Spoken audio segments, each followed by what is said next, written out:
Little Women by Louisa May Alcott. Chapter 1. Playing Pilgrims. "Christmas won't be Christmas without any presents," grumbled Jo, lying on the rug. "It's so dreadful to be poor," sighed Meg, looking down at her old dress. "I don't think it's fair for some girls to have plenty of pretty things and other girls nothing at all," added little Amy with an injured sniff. "We've got Father and Mother and each other," said Beth contentedly from her corner. The 4 young faces on which the firelight shone brightened at the cheerful words, but darkened again as Jo said sadly, "We haven't got Father, and shall not have him for a long time." She didn't say, perhaps never, but each silently added it, thinking of Father far away where the fighting was. Nobody spoke for a minute. Then Meg said in an altered tone, "You know the reason Mother proposed not having any presents this Christmas was because it is going to be a hard winter for everyone, and she thinks we ought not to spend money for pleasure when our men are suffering so in the army. We can't do much, but we can make our little sacrifices and ought to do it gladly. But I am afraid I don't." And Meg shook her head as she thought regretfully of all the pretty things she wanted. "But I don't think the little we should spend would do any good. We've each got $1, and the army wouldn't be much helped by our giving that. I agree not to expect anything from Mother or you, but I do want to buy Undine and Cintron for myself. I've wanted it so long," said Jo, who was a bookworm. "I plan to spend mine in new music," said Beth with a little sigh, which no one heard but the hearth-brush and kettle-holder. "I shall get a nice box of Faber's drawing pencils. I really need them," said Amy decidedly. "Mother didn't say anything about our money, and she won't wish us to give up everything. Let's each buy what we want and have a little fun. I'm sure we work hard enough to earn it," cried Jo, examining the heels of her shoes in a gentlemanly manner. "I know I do, teaching those tiresome children nearly all day, when I'm longing to enjoy myself at home," began Meg in the complaining tone again. "You don't have half such a hard time as I do," said Jo. "How would you like to be shut up for hours with a nervous, fussy old lady who keeps you trotting, is never satisfied, and worries you till you're ready to fly out of the window or cry?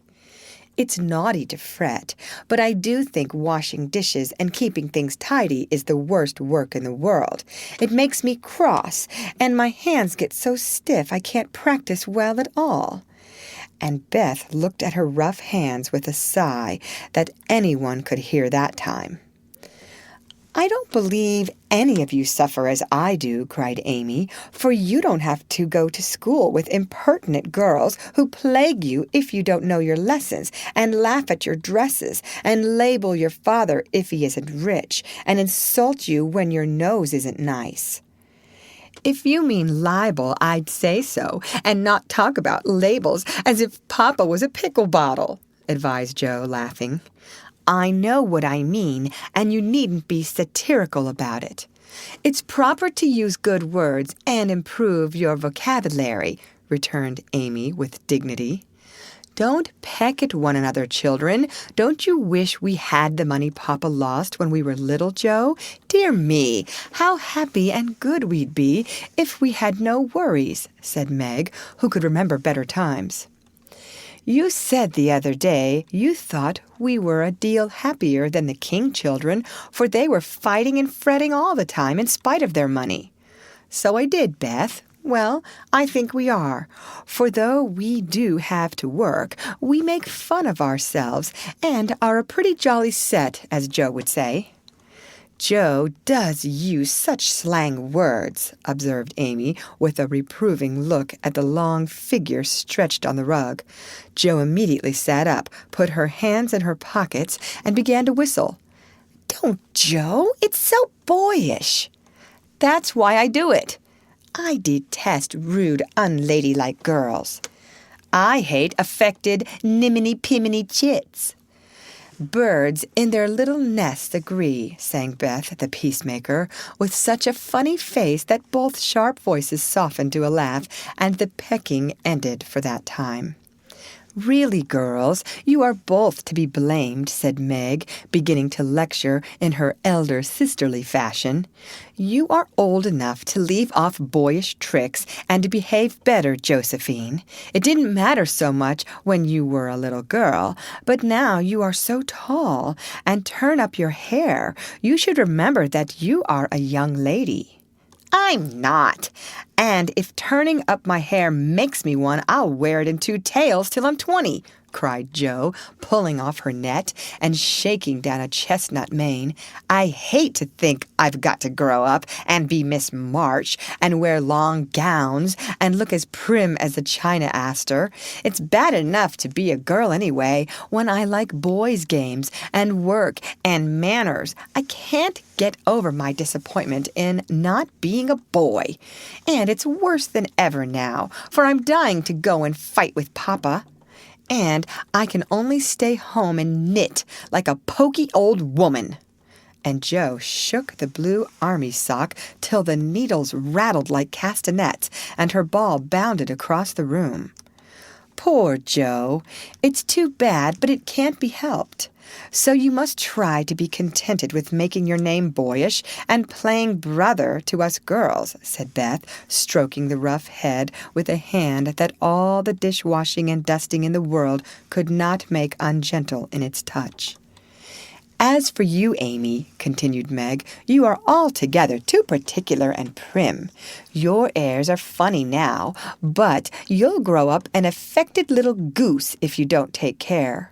I like your nice manners and refined ways of speaking when you don't try to be elegant, but your absurd words are as bad as Jo's slang." "If Jo is a tomboy and Amy a goose, what am I, please?" asked Beth, ready to share the lecture. "You're a dear and nothing else," answered Meg warmly, and no one contradicted her, for the mouse was the pet of the family. As young readers like to know how people look, we will take this moment to give them a little sketch of the 4 sisters, who sat knitting away in the twilight while the December snow fell quietly without, and the fire crackled cheerfully within.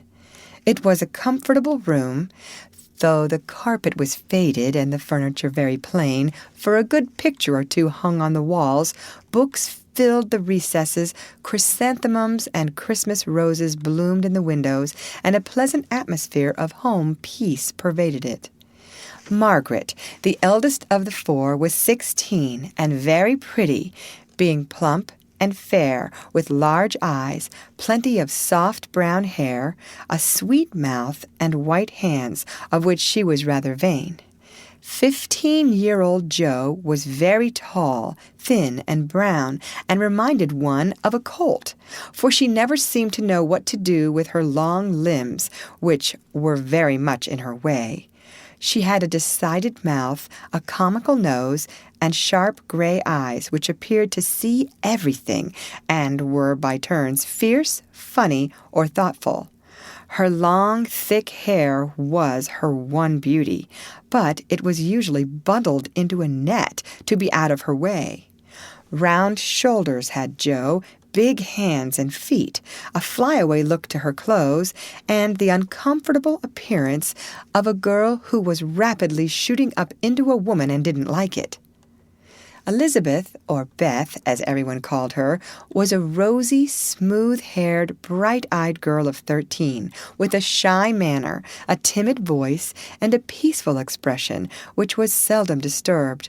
Her father called her Little Miss Tranquillity, and the name suited her excellently, for she seemed to live in a happy world of her own, only venturing out to meet the few whom she trusted and loved.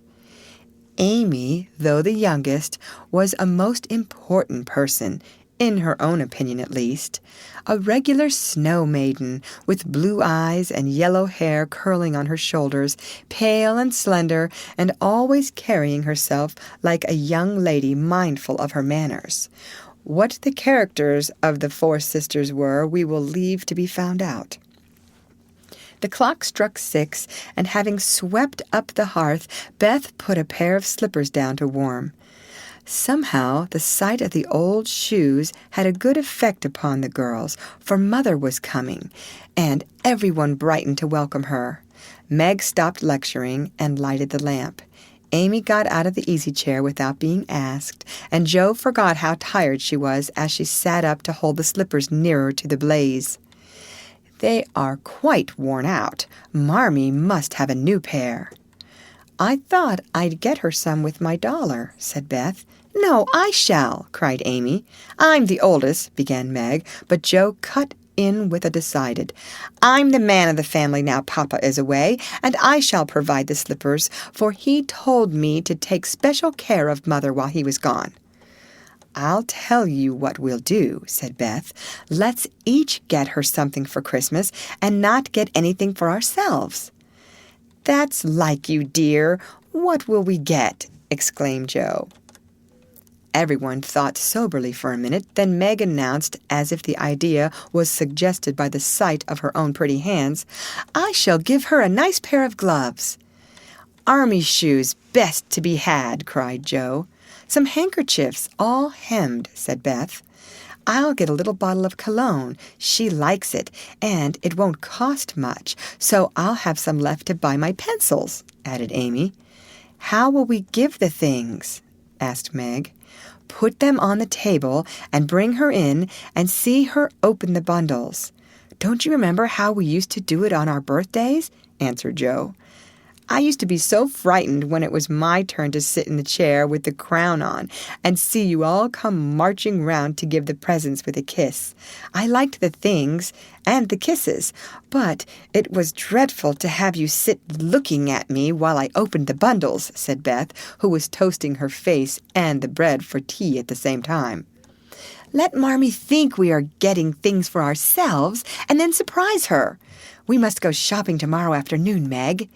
"There is so much to do about the play for Christmas night," said Jo, marching up and down with her hands behind her back and her nose in the air. "I don't mean to act any more after this time. I'm getting too old for such things," observed Meg, who was as much a child as ever about dressing up frolics. "You won't stop, I know, as long as you can trail round in a white gown with your hair down and wear gold paper jewelry. You are the best actress we've got, and there'll be an end of everything if you quit the boards," said Jo. "We ought to rehearse tonight. Come here, Amy, and do the fainting scene, for you are as stiff as a poker in that." "I can't help it. I never saw anyone faint, and I don't choose to make myself all black and blue, tumbling flat as you do.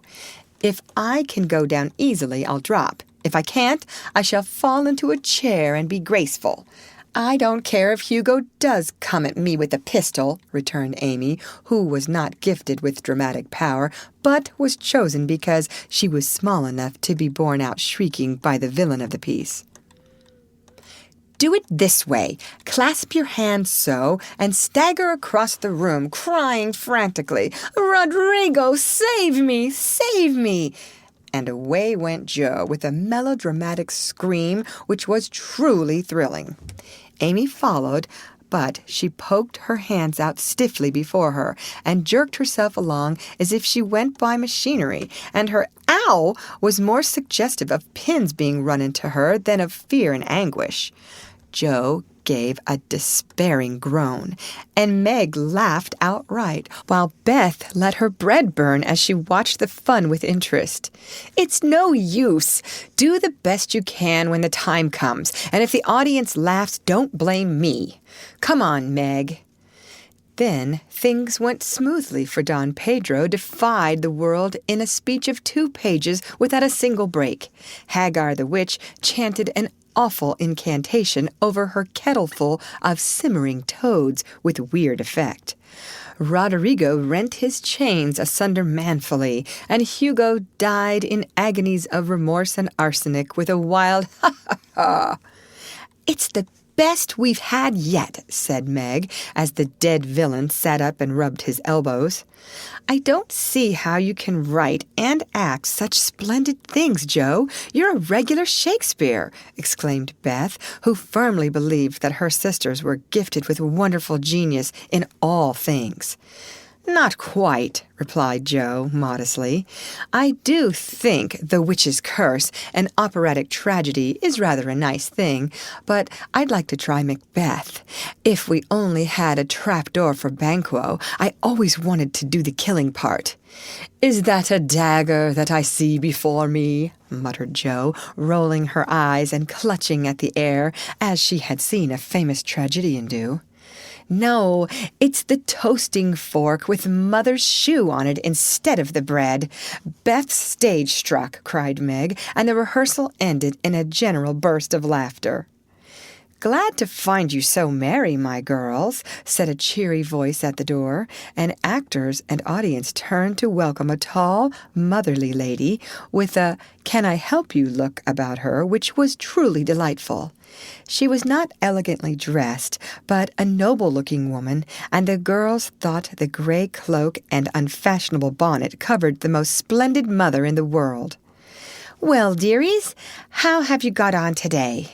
There was so much to do, getting the boxes ready to go tomorrow, that I didn't come home to dinner. Has anyone called Beth? How is your cold, Meg? Joe, you look tired to death. Come and kiss me, baby. While making these maternal inquiries, Mrs. March got her wet things off, her warm slippers on, and sitting down in the easy chair, drew Amy to her lap, preparing to enjoy the happiest hour of her busy day. The girls flew about, trying to make things comfortable, each in her own way. Meg arranged the tea table, Joe brought wood and set chairs, dropping, overturning, and clattering everything she touched.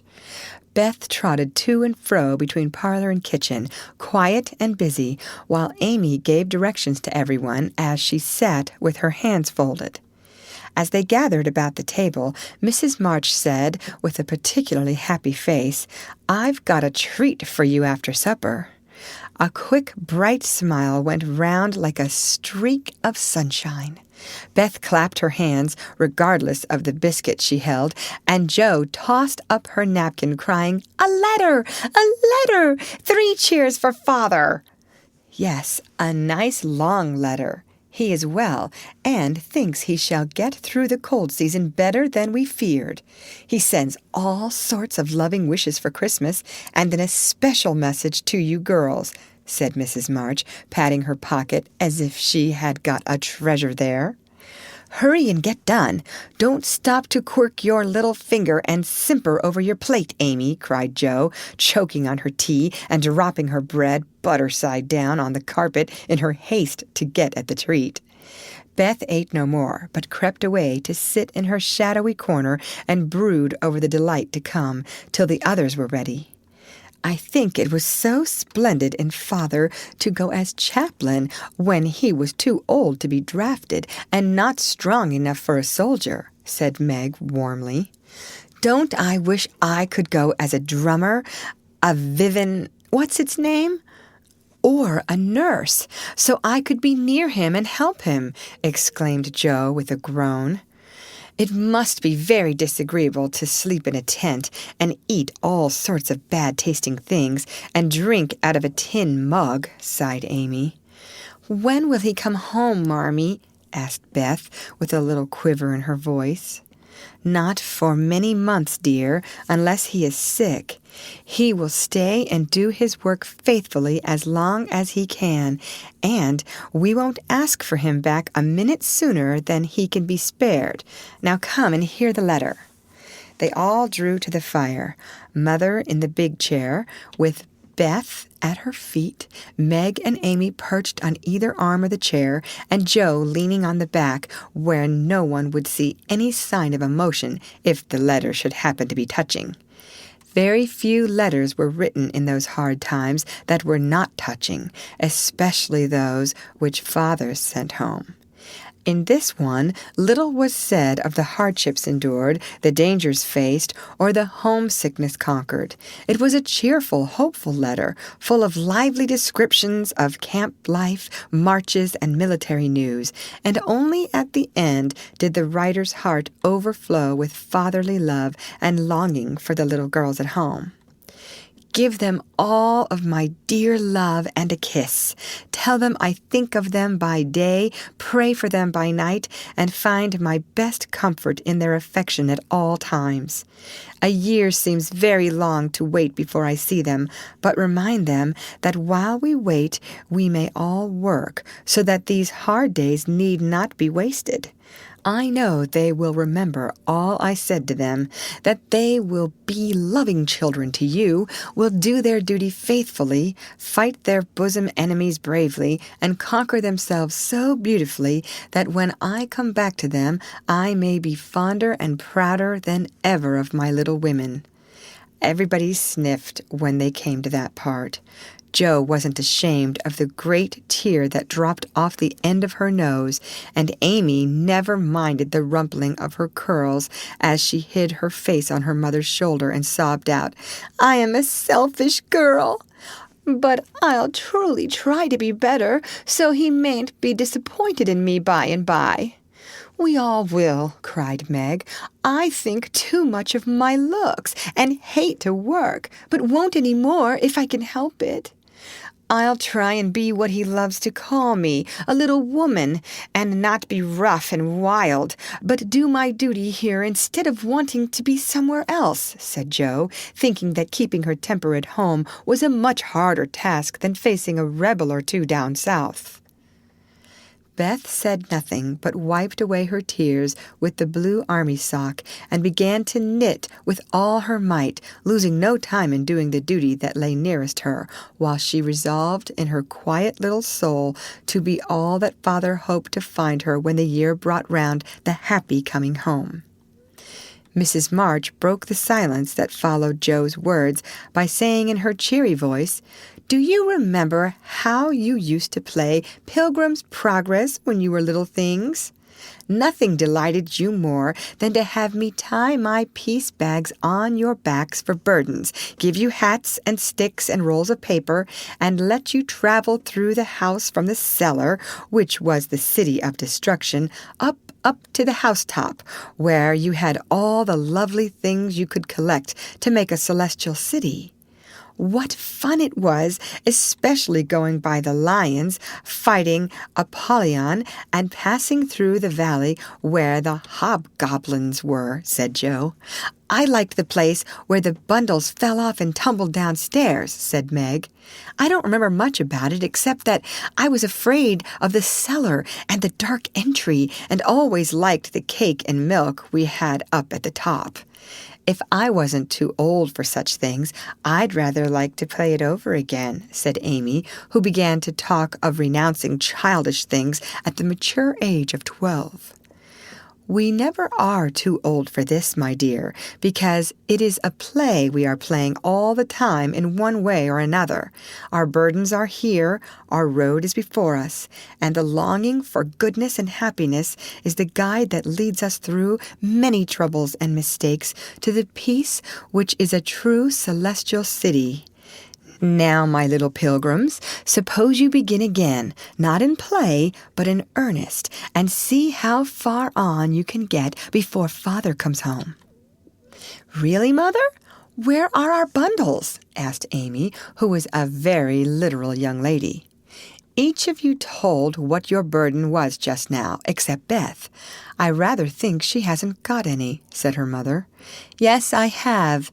Mine is dishes and dusters and envying girls with nice pianos and being afraid of people." Beth's bundle was such a funny one that everybody wanted to laugh, but nobody did, for it would have hurt her feelings very much. "Let us do it," said Meg thoughtfully. "It is only another name for trying to be good, and the story may help us. For though we do want to be good, it's hard work, and we forget and don't do our best." We were in the Slough of Despond tonight, and Mother came and pulled us out as help did in the book. We ought to have our roll of directions like Christian. What shall we do about that? Asked Jo, delighted with the fancy which lent a little romance to the very dull task of doing her duty. Look under your pillows Christmas morning, and you will find your guidebook, replied Mrs. March. They talked over the new plan while old Hannah cleared the table. Then out came the 4 little work baskets, and the needles flew as the girls made sheets for Aunt March. It was uninteresting sewing, but tonight no one grumbled. They adopted Jo's plan of dividing the long seams into 4 parts and calling the quarters Europe, Asia, Africa, and America, and in that way got on capitally, especially when they talked about the different countries as they stitched their way through them. At 9, they stopped work and sang as usual before they went to bed. No one but Beth could get much music out of the old piano, but she had a way of softly touching the yellow keys and making a pleasant accompaniment to the simple songs they sang. Meg had a voice like a flute, and she and her mother led the little choir.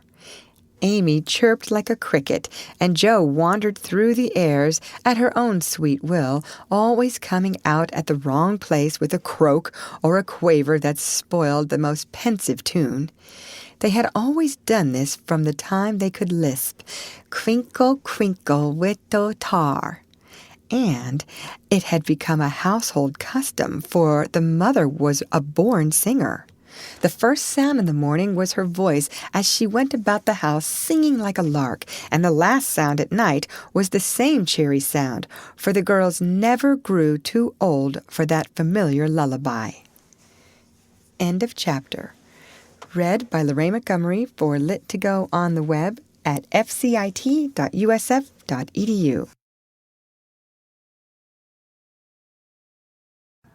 The Light Princess by George MacDonald. Chapter 1. What? No children? Once upon a time, so long ago that I have quite forgotten the date, there lived a king and a queen who had no children. And the king said to himself, "All the queens of my acquaintance have children, some 3, some 7, some as many as 12, and my queen has not one. I feel ill-used." So he made up his mind to be cross with his wife about it. But she bore it all like a good patient queen as she was. Then the king grew very cross indeed, but the queen pretended to take it all as a joke, and a very good one too. "Why don't you have any daughters at least?" said he. "I don't say sons, that might be too much to expect." "I am sure, dear king, I am very sorry," said the queen. "So you ought to be," retorted the king. "You are not going to make a virtue of that, surely." But he was not an ill-tempered king, and in any matter of less moment would have let the queen have her own way with all his heart. This, however, was an affair of state. The queen smiled. "You must have patience with a lady, you know, dear king," said she. She was indeed a very nice queen, and heartily sorry that she could not oblige the king immediately. The king tried to have patience, but he succeeded very badly. It was more than he deserved, therefore, when at last the queen gave him a daughter, as lovely a little princess as ever cried. Read by Lorraine Montgomery for Lit2Go, on the web at fcit.usf.edu.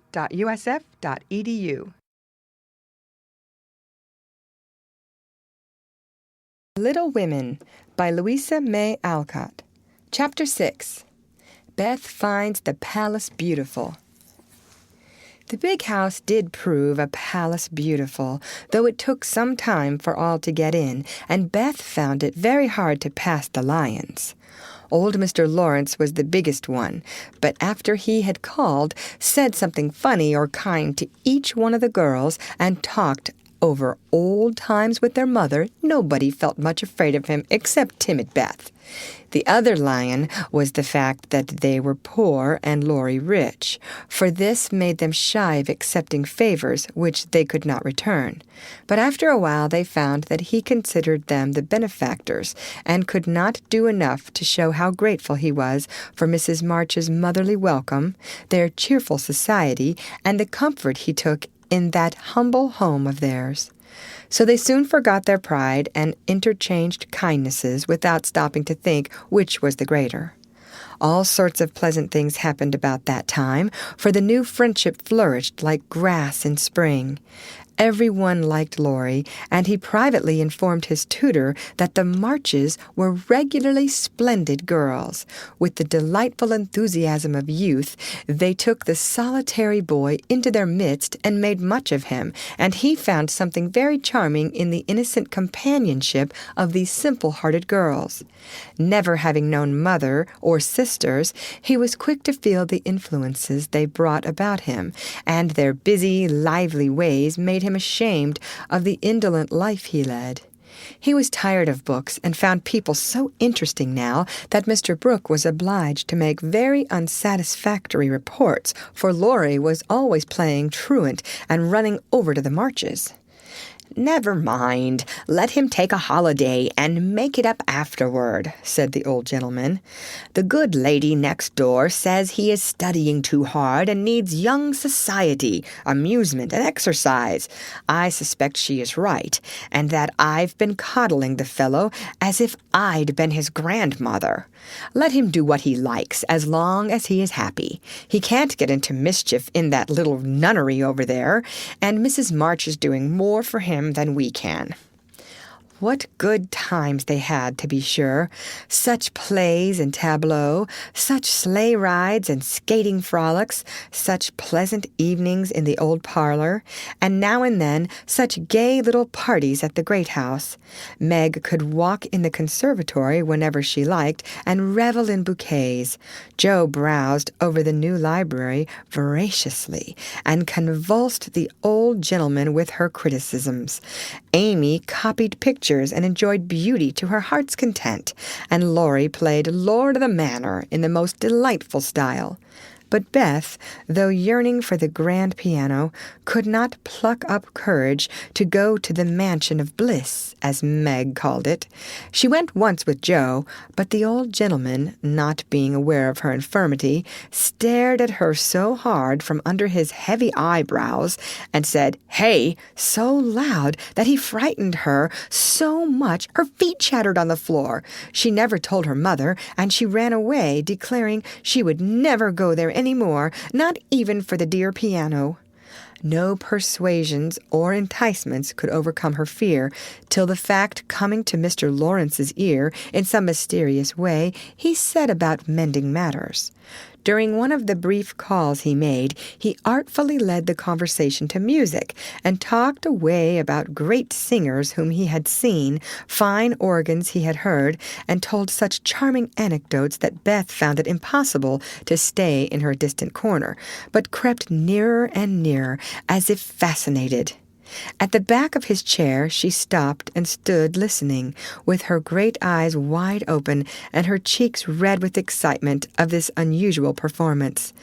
Taking no more notice of her than if she had been a fly, Mr. Lawrence talked on about Laurie's lessons and teachers, and presently, as if the idea had just occurred to him, he said to Mrs. March, "The boy neglects his music now, and I'm glad of it, for he was getting too fond of it. But the piano suffers for want of use. Wouldn't some of your girls like to run over and practice on it now and then, just to keep it in tune, you know, ma'am?" Beth took a step forward and pressed her hands tightly together to keep from clapping them, for this was an irresistible temptation, and the thought of practicing on that splendid instrument quite took her breath away. Before Mrs. March could reply, Mr. Lawrence went on with an odd little nod and smile.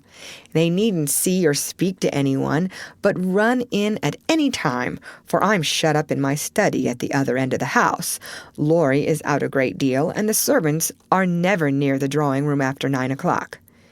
Here he rose as if going, and Beth made up her mind to speak, for that last arrangement left nothing to be desired.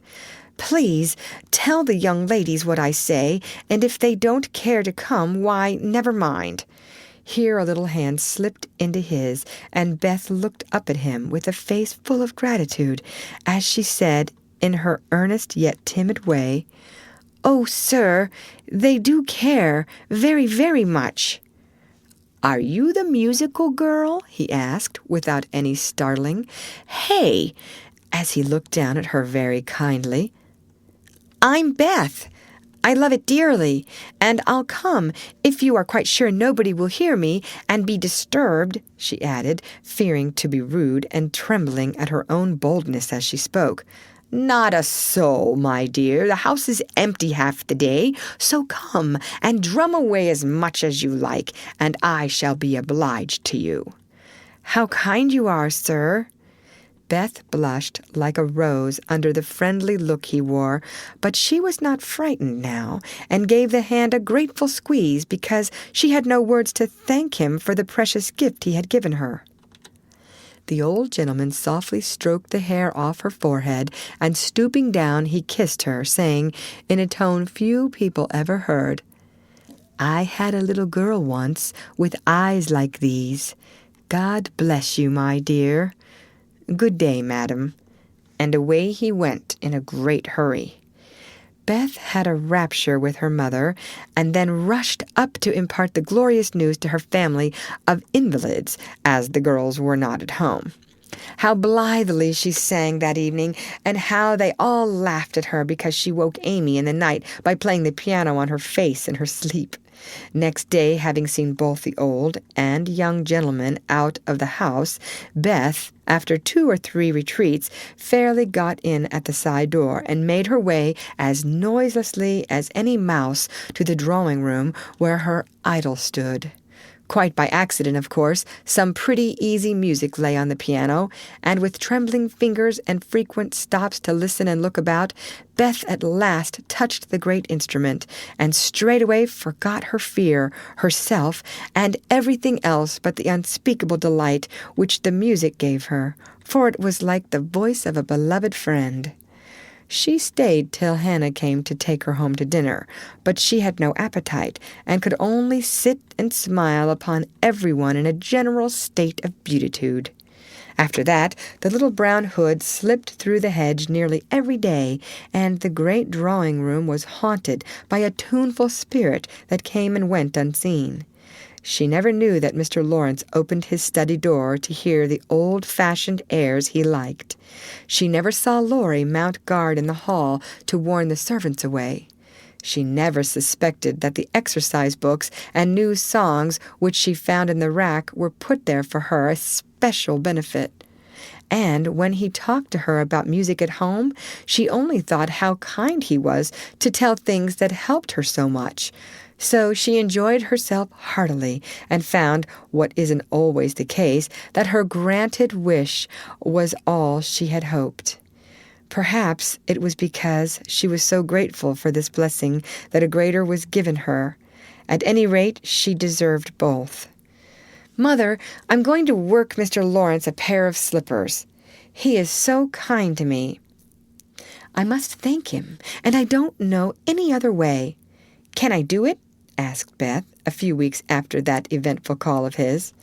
"Yes, dear, it will please him very much, and be a nice way of thanking him. The girls will help you about them, and I will pay for the making up," replied Mrs. March, who took peculiar pleasure in granting Beth's requests because she so seldom asked anything for herself. After many serious discussions with Meg and Joe, the pattern was chosen, the materials bought, and the slippers begun. A cluster of grave yet cheerful pansies on a deeper purple ground was pronounced very appropriate and pretty, and Beth worked away early and late, with occasional lifts over hard parts. She was a nimble little needlewoman, and they were finished before anyone got tired of them. Then she wrote a short, simple note, and with Laurie's help got them smuggled onto the study table one morning before the old gentleman was up. When this excitement was over, Beth waited to see what would happen. All day passed, and a part of the next before any acknowledgment arrived, and she was beginning to fear she had offended her crotchety friend. On the afternoon of the second day, she went out to do an errand and give poor Joanna, the invalid doll, her daily exercise. As she came up the street on her return, she saw 3, yes, 4 heads popping in and out of the parlor windows, and the moment they saw her, several hands were waved, and several joyful voices screamed, "Here's a letter from the old gentleman! Come quick and read it!" "Oh, Beth, he sent you!" began Amy, gesticulating with unseemly energy. But she got no further, for Joe quenched her by slamming down the window. Beth hurried on in a flutter of suspense. At the door, her sisters seized and bore her to the parlor in a triumphal procession, all pointing and all saying at once, "Look there! Look there!" Beth did look, and turned pale with delight and surprise, for there stood a little cabinet piano, with the letter lying on the glossy lid, directed like a signboard to Miss Elizabeth March. "For me?" gasped Beth, holding on to Joe and feeling as if she should tumble down. It was such an overwhelming thing altogether. "Yes, all for you, my precious. Isn't it splendid of him? Don't you think he's the dearest old man in the world? Here's the key in the letter. We didn't open it, but we are dying to know what he says," cried Joe, hugging her sister and offering the note. "You read it. I can't. I feel so queer. Oh, it is too lovely." And Beth hid her face in Joe's apron, quite upset by her present. Joe opened the paper and began to laugh, for the first words she saw were, "Miss March, dear Madam." "How nice it sounds! I wish someone would write to me so," said Amy, who thought the old-fashioned address very elegant. "I have had many pairs of slippers in my life, but I never had any that suited me so well as yours," continues Joe.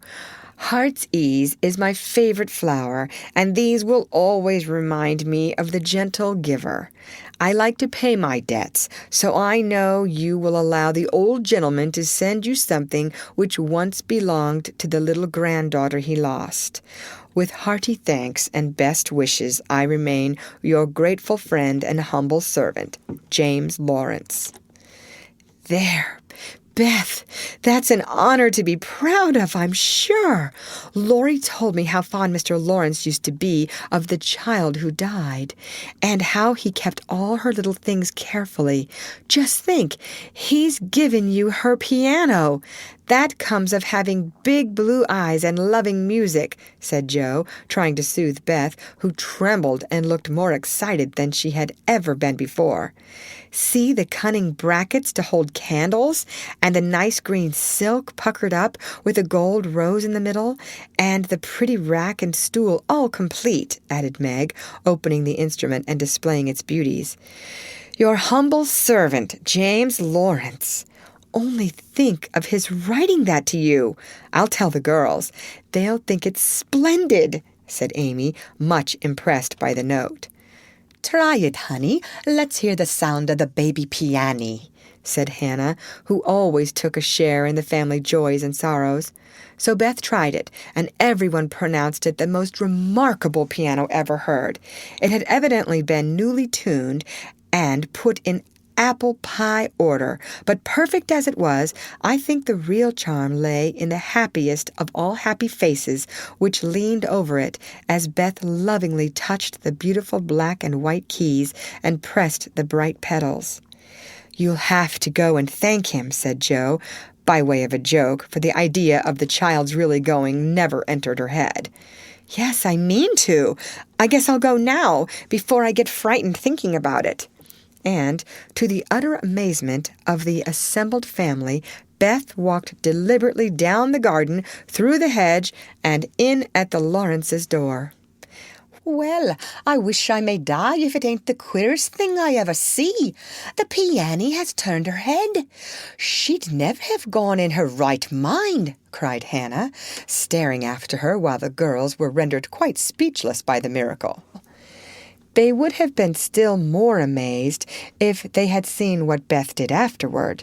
If you will believe me, she went and knocked at the study door before she gave herself time to think, and when a gruff voice called out, "Come in!" she did go in, right up to Mr. Lawrence, who looked quite taken aback, and held out her hand, saying, with only a small quaver in her voice, "I came to thank you, sir, for—" But she didn't finish, for he looked so friendly that she forgot her speech, and only remembering that he had lost the little girl he loved, she put both arms round his neck and kissed him. If the roof of the house had suddenly flown off, the old gentleman wouldn't have been more astonished, but he liked it.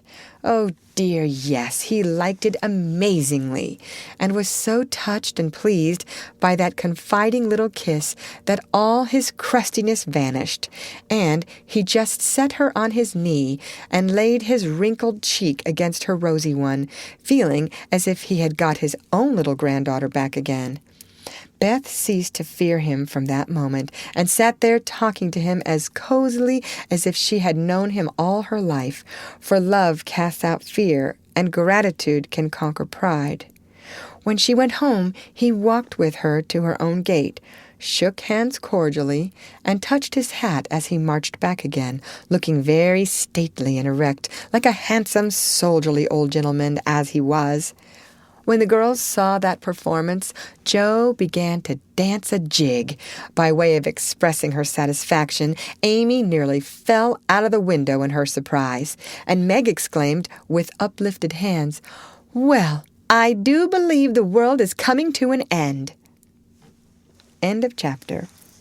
Read by Lorraine Montgomery for Lit to Go on the web at fcit.usf.edu.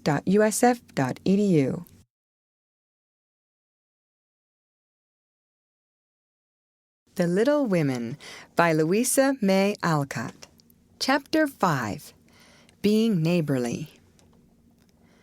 "What in the world are you going to do now, Jo?" asked Meg one snowy afternoon as her sister came tramping through the hall in rubber boots, old sack, and hood, with a broom in one hand and a shovel in the other. "Going out for exercise," answered Jo, with a mischievous twinkle in her eyes.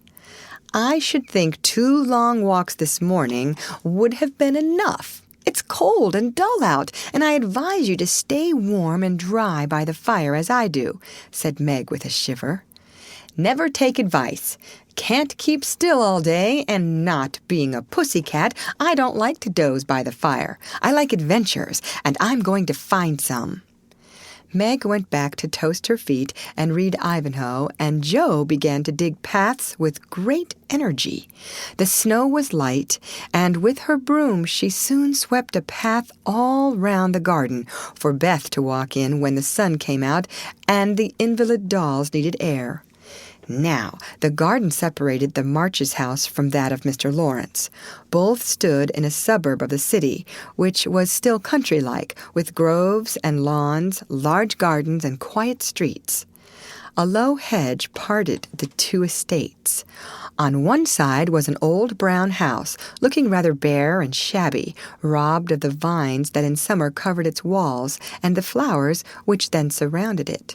On the other side was a stately stone mansion, plainly betokening every sort of comfort and luxury, from the big coach house and well-kept grounds to the conservatory and the glimpses of lovely things one caught between the rich curtains.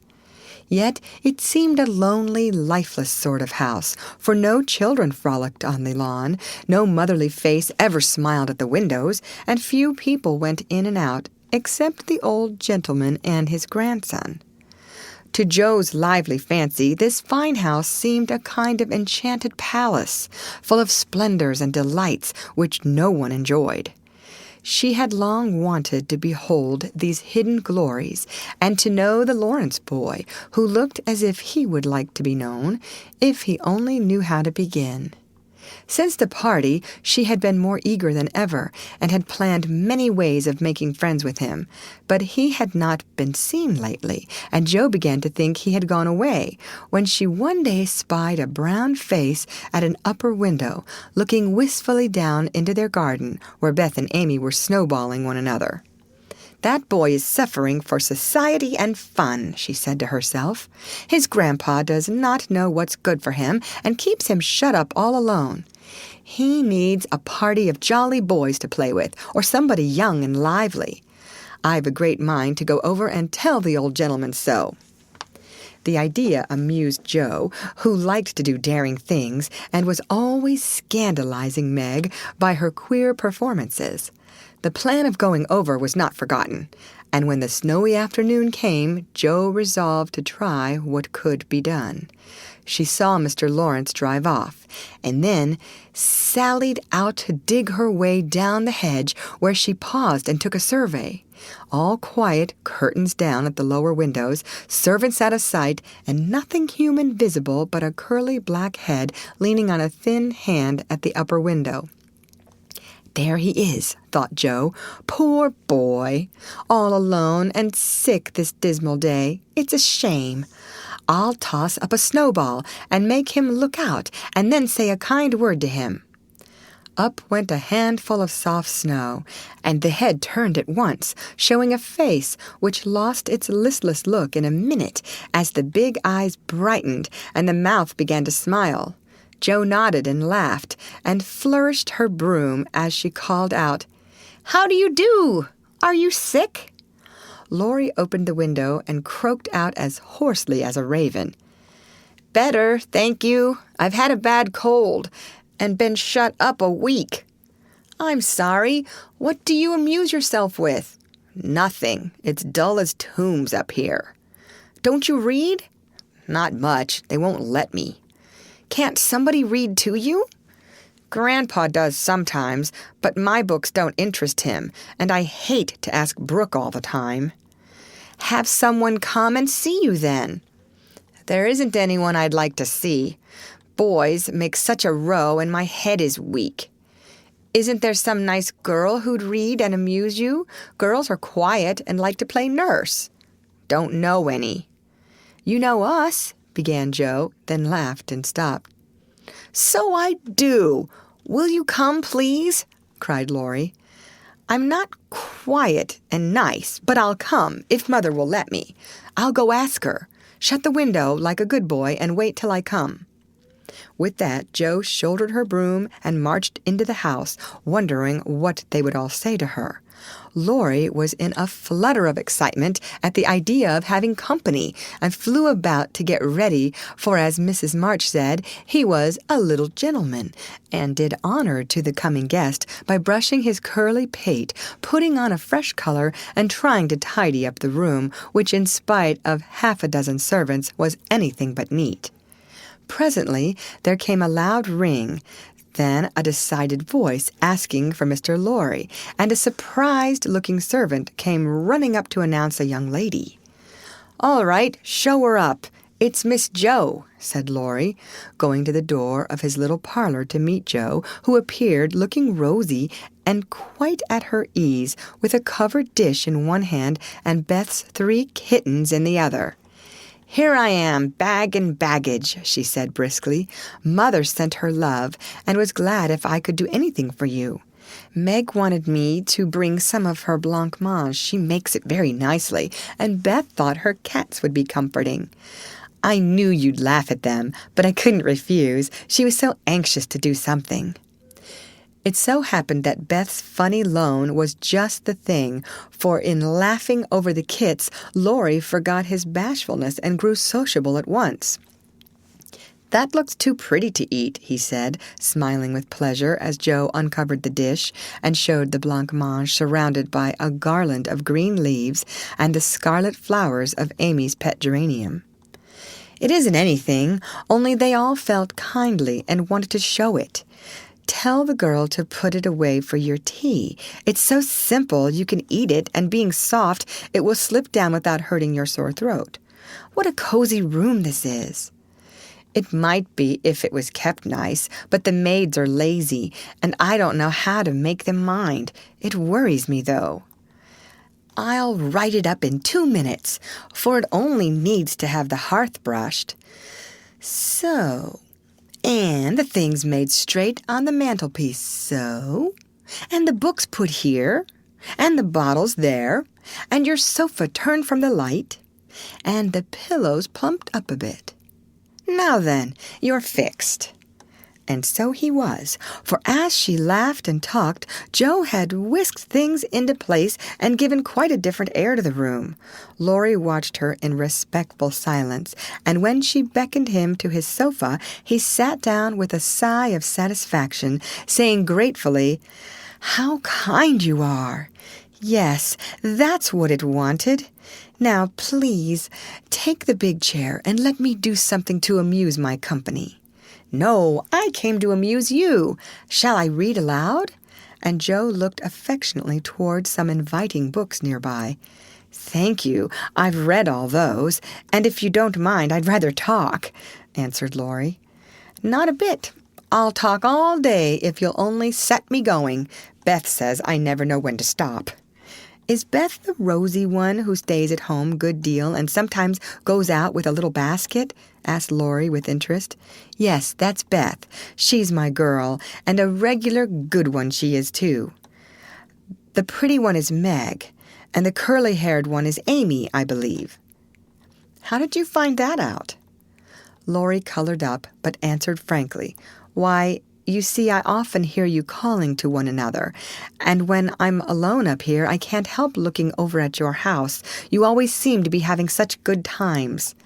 I beg your pardon for being so rude, but sometimes you forget to put down the curtain at the window where the flowers are, and when the lamps are lighted, it's like looking at a picture to see the fire, and you all around the table with your mother. Her face is right opposite, and it looks so sweet behind the flowers, I can't help watching it. I haven't got any mother, you know." And Laurie poked the fire to hide a little twitching of the lips that he could not control. The solitary, hungry look in his eyes went straight to Jo's warm heart. She had been so simply taught that there was no nonsense in her head, and at 15 she was as innocent and frank as any child. Laurie was sick and lonely, and feeling how rich she was in home and happiness, she gladly tried to share it with him. Her face was very friendly, and her sharp voice unusually gentle as she said, "We'll never draw that curtain any more, and I give you leave to look as much as you like. I just wish, though, instead of peeping, you'd come over and see us. Mother is so splendid, she'd do you heaps of good, and Beth would sing to you if I begged her to, and Amy would dance. Meg and I would make you laugh over our funny stage properties, and we'd have jolly times. Wouldn't your grandpa let you?" "I think he would, if your mother asked him.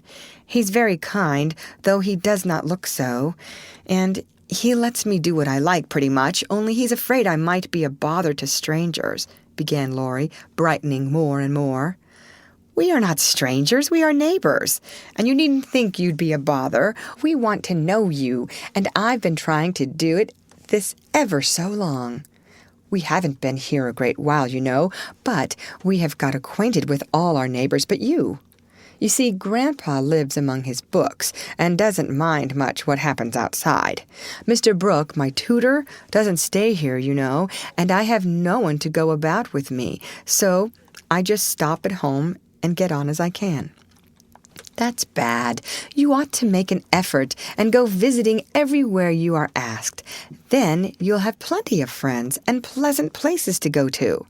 Never mind being bashful. It won't last long if you keep going." Laurie turned red again, but wasn't offended at being accused of bashfulness, for there was so much goodwill in Jo, it was impossible not to take her blunt speeches as kindly as they were meant. "Do you like your school?" asked the boy, changing the subject after a little pause, during which he stared at the fire, and Jo looked about her well pleased. "Don't go to school. I'm a businessman, girl, I mean. I go to wait on my great-aunt, and a dear, cross old soul she is, too," answered Joe. Laurie opened his mouth to ask another question, but remembering just in time that it wasn't manners to make too many inquiries into people's affairs, he shut it again and looked uncomfortable. Joe liked his good breeding and didn't mind having a laugh at Aunt March, so she gave him a lively description of the fidgety old lady, her fat poodle, the parrot that talked Spanish, and the library where she reveled. Laurie enjoyed that immensely, and when she told about the prim old gentleman who came once to woo Aunt March, and in the middle of a fine speech how Pole had tweaked his wig off to his great dismay, the boy lay back and laughed till the tears ran down his cheeks, and a maid popped her head in to see what was the matter. "Oh, that does me no end of good. Tell on, please," he said, taking his face out of the sofa cushion, red and shining with merriment. Much elated with her success, Joe did tell on, all about their plays and plans, their hopes and fears for father, and the most interesting events of the little world in which the sisters lived. Then they got to talking about books, and to Joe's delight, she found that Laurie loved them as well as she did, and had read even more than herself. "If you like them so much, come down and see ours. Grandfather is out, so you needn't be afraid," said Laurie, getting up. "I'm not afraid of anything," returned Joe, with a toss of the head. "I don't believe you are," exclaimed the boy, looking at her with much admiration, though he privately thought she would have good reason to be a trifle afraid of the old gentleman if she met him in some of his moods. The atmosphere of the whole house being summer-like, Laurie led the way from room to room, letting Joe stop to examine whatever struck her fancy. And so at last they came to the library, where she clapped her hands and pranced, as she always did when especially delighted. It was lined with books, and there were pictures and statues, and distracting little cabinets full of coins and curiosities, and Sleepy Hollow chairs, and queer tables, and bronzes, and best of all, a great open fireplace with quaint tiles all around it. "What richness!" sighed Joe, sinking into the depth of a velour chair and gazing about her with an air of intense satisfaction. "Theodore Lawrence, you ought to be the happiest boy in the world," she added impressively. "A fellow can't live on books," said Laurie, shaking his head as he perched on a table opposite. Before he could move, a bell rang, and Joe flew up, exclaiming with alarm, "Mercy me! It's your grandpa!" "Well, what if it is? You are not afraid of anything, you know," returned the boy, looking wicked. "I think I am a little bit afraid of him, but I don't know why I should be. Marmee said I might come, and I don't think you're any the worse for it," said Joe, composing herself, though she kept her eyes on the door. "I'm a great deal better for it, and ever so much obliged. I'm only afraid you are very tired of talking to me. It was so pleasant I couldn't bear to stop," said Laurie gratefully. "The doctor to see you, sir," and the maid beckoned as she spoke. "Would you mind if I left you for a minute? I suppose I must see him," said Laurie. "Don't mind me. I'm happy as a cricket here," answered Joe. Laurie went away, and his guest amused herself in her own way. She was standing before a fine portrait of the old gentleman when the door opened again, and without turning, she said decidedly, "I'm sure now that I shouldn't be afraid of him, for he's got kind eyes, though his mouth is grim, and he looks as if he had a tremendous will of his own. He isn't as handsome as my grandfather, but I like him." "Thank you, ma'am," said a gruff voice behind her, and there, to her great dismay, stood old Mr. Lawrence. Poor Joe blushed till she couldn't blush any redder, and her heart began to beat uncomfortably fast as she thought what she had said. For a minute a wild desire to run away possessed her, but that was cowardly, and the girls would laugh at her, so she resolved to stay and get out of the scrape as she could. A second look showed her that the living eyes, under the bushy eyebrows, were kinder even than the painted ones, and there was a sly twinkle in them, which lessened her fear a good deal. The gruff voice was gruffer than ever, as the old gentleman said abruptly after the dreadful pause, "So, you're not afraid of me, hey?" "Not much, sir." "And you don't think me as handsome as your grandfather?" "Not quite, sir." "And I've got a tremendous will, have I?" "I only said I thought so." "But you like me in spite of it?" "Yes, I do, sir." That answer pleased the old gentleman. He gave a short laugh, shook hands with her, and putting his finger under her chin, turned up her face, examined it gravely, and let it go, saying with a nod, "You've got your grandfather's spirit, if you haven't his face.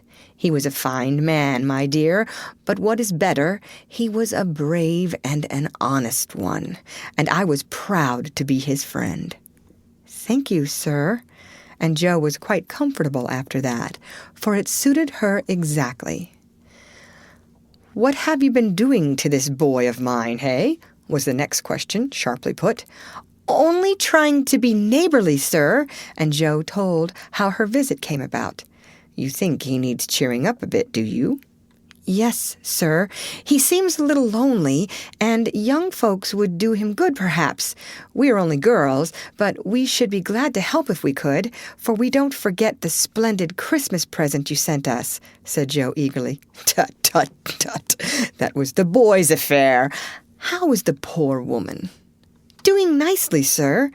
And off went Jo, talking very fast, as she told all about the Hummels, in whom her mother had interested richer friends than they were.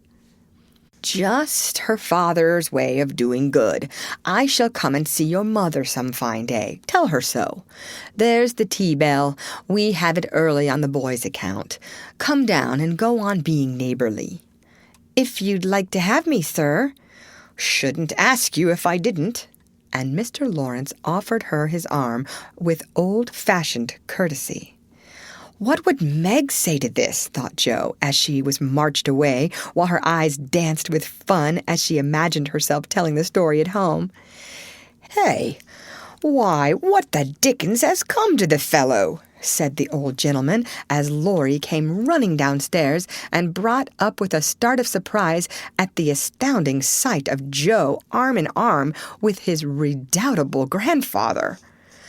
"I didn't know you'd come, sir," he began, as Jo gave him a triumphant little glance. "That's evident by the way you racket downstairs. Come to your tea, sir, and behave like a gentleman." And having pulled the boy's hair by way of a caress, Mr. Lawrence walked on, while Laurie went through a series of comic evolutions behind their backs, which nearly produced an explosion of laughter from Jo. The old gentleman did not say much as he drank his 4 cups of tea, but he watched the young people, who soon chatted away like old friends, and the change in his grandson did not escape him. There was color, light, and life in the boy's face now, vivacity in his manner, and genuine merriment in his laugh. "She's right. The lad is lonely. I'll see what these little girls can do for him," thought Mr. Lawrence as he looked and listened. He liked Jo, for her odd, blunt ways suited him, and she seemed to understand the boy almost as well as if she had been one herself. If the Lawrences had been what Jo called prim and poky, she would not have got on at all, for such people always made her shy and awkward. But finding them free and easy, she was so herself and made a good impression. When they rose, she proposed to go, but Laurie said he had something more to show her, and took her away to the conservatory, which had been lighted for her benefit. It seemed quite fairy-like to Jo, as she went up and down the walks, enjoying the blooming walls on either side, the soft light, the damp, sweet air, and the wonderful vines and trees that hung about her, while her new friend cut the finest flowers till his hands were full. Then he tied them up, saying, with the happy look Jo liked to see, "Please give these to your mother, and tell her I like the medicine she sent me very much." They found Mr. Lawrence standing before the fire in the great drawing-room, but Jo's attention was entirely absorbed by a grand piano which stood open. "Do you play?" she asked, turning to Laurie with a respectful expression. "Sometimes," he answered modestly. "Please do now. I want to hear it, so I can tell Beth." "Won't you first?" "Don't know how. Too stupid to learn, but I love music dearly." So Laurie played, and Jo listened, with her nose luxuriously buried in heliotrope and tea roses. Her respect and regard for the Lawrence boy increased very much, for he played remarkably well and didn't put on any airs. She wished Beth could hear him, but she did not say so, only praised him till he was quite abashed, and his grandfather came to his rescue. That will do, young lady. Too many sugar plums are not good for him. His music isn't bad, but I hope he will do as well in more important things." "Going? Well, I'm much obliged to you, and I hope you'll come again. My respects to your mother. Good night, Dr. Joe." He shook hands kindly, but looked as if something did not please him. When they got into the hall, Jo asked Laurie if she had said something amiss. He shook his head. "No, it was me. He doesn't like to hear me play." "Why not?" "I'll tell you some day. John is going home with you, as I can't." "No need of that. I am not a young lady, and it's only a step. Take care of yourself, won't you?" "Yes, but you will come again, I hope." "If you promise to come and see us after you are well." "I will. Good night, Laurie." "Good night, Jo. Good night." When all the afternoon's adventures had been told, the family felt inclined to go visiting in a body, for each found something very attractive in the big house on the other side of the hedge. Mrs. March wanted to talk of her father with the old man who had not forgotten him. Meg longed to walk in the conservatory. Beth sighed for the grand piano, and Amy was eager to see the fine pictures and statues. "Mother, why didn't Mr. Lawrence like to have Laurie play?" asked Jo, who was of an inquiring disposition. "I am not sure, but I think it was because his son, Laurie's father, married an Italian lady, a musician, which displeased the old man, who was very proud. The lady was good and lovely and accomplished, but he did not like her, and never saw his son after he married. They both died when Laurie was a little child, and then his grandfather took him home. I fancy the boy, who was born in Italy, is not very strong, and the old man is afraid of losing him, which makes him so careful.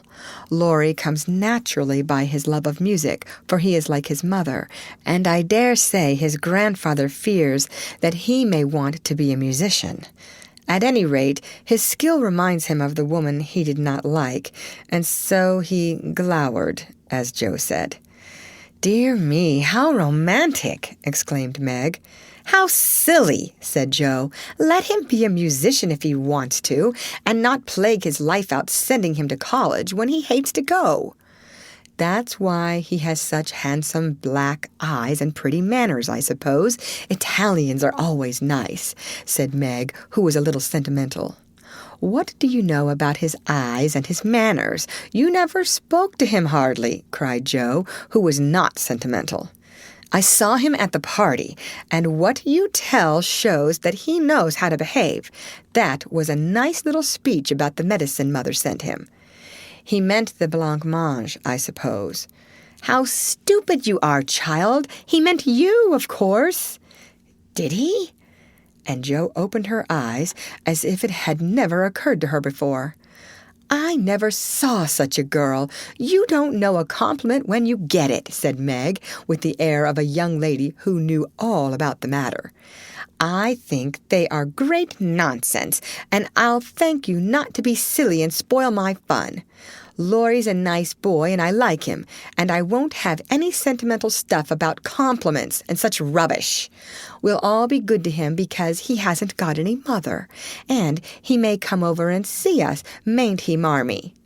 "Yes, Jo, your little friend is very welcome, and I hope Meg will remember that children should be children as long as they can." "I don't call myself a child, and I'm not in my teens yet," observed Amy. "What do you say, Beth?"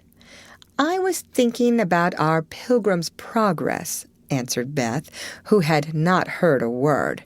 How we got out of the slough and through the wicket gate by resolving to be good, and up the steep hill by trying, and that maybe the house over there, full of splendid things, is going to be our Palace Beautiful.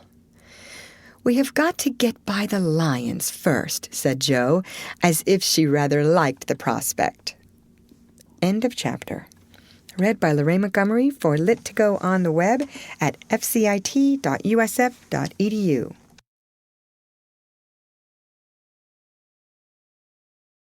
Little Women by Louisa May Alcott. Chapter 4. Burdens. "Oh dear, how hard it does seem to take up our packs and go on," sighed Meg the morning after the party, for now the holidays were over. The week of merrymaking did not fit her for going on easily with the task she never liked. "I wish it was Christmas or New Year's all the time. Wouldn't it be fun?" answered Jo, yawning dismally.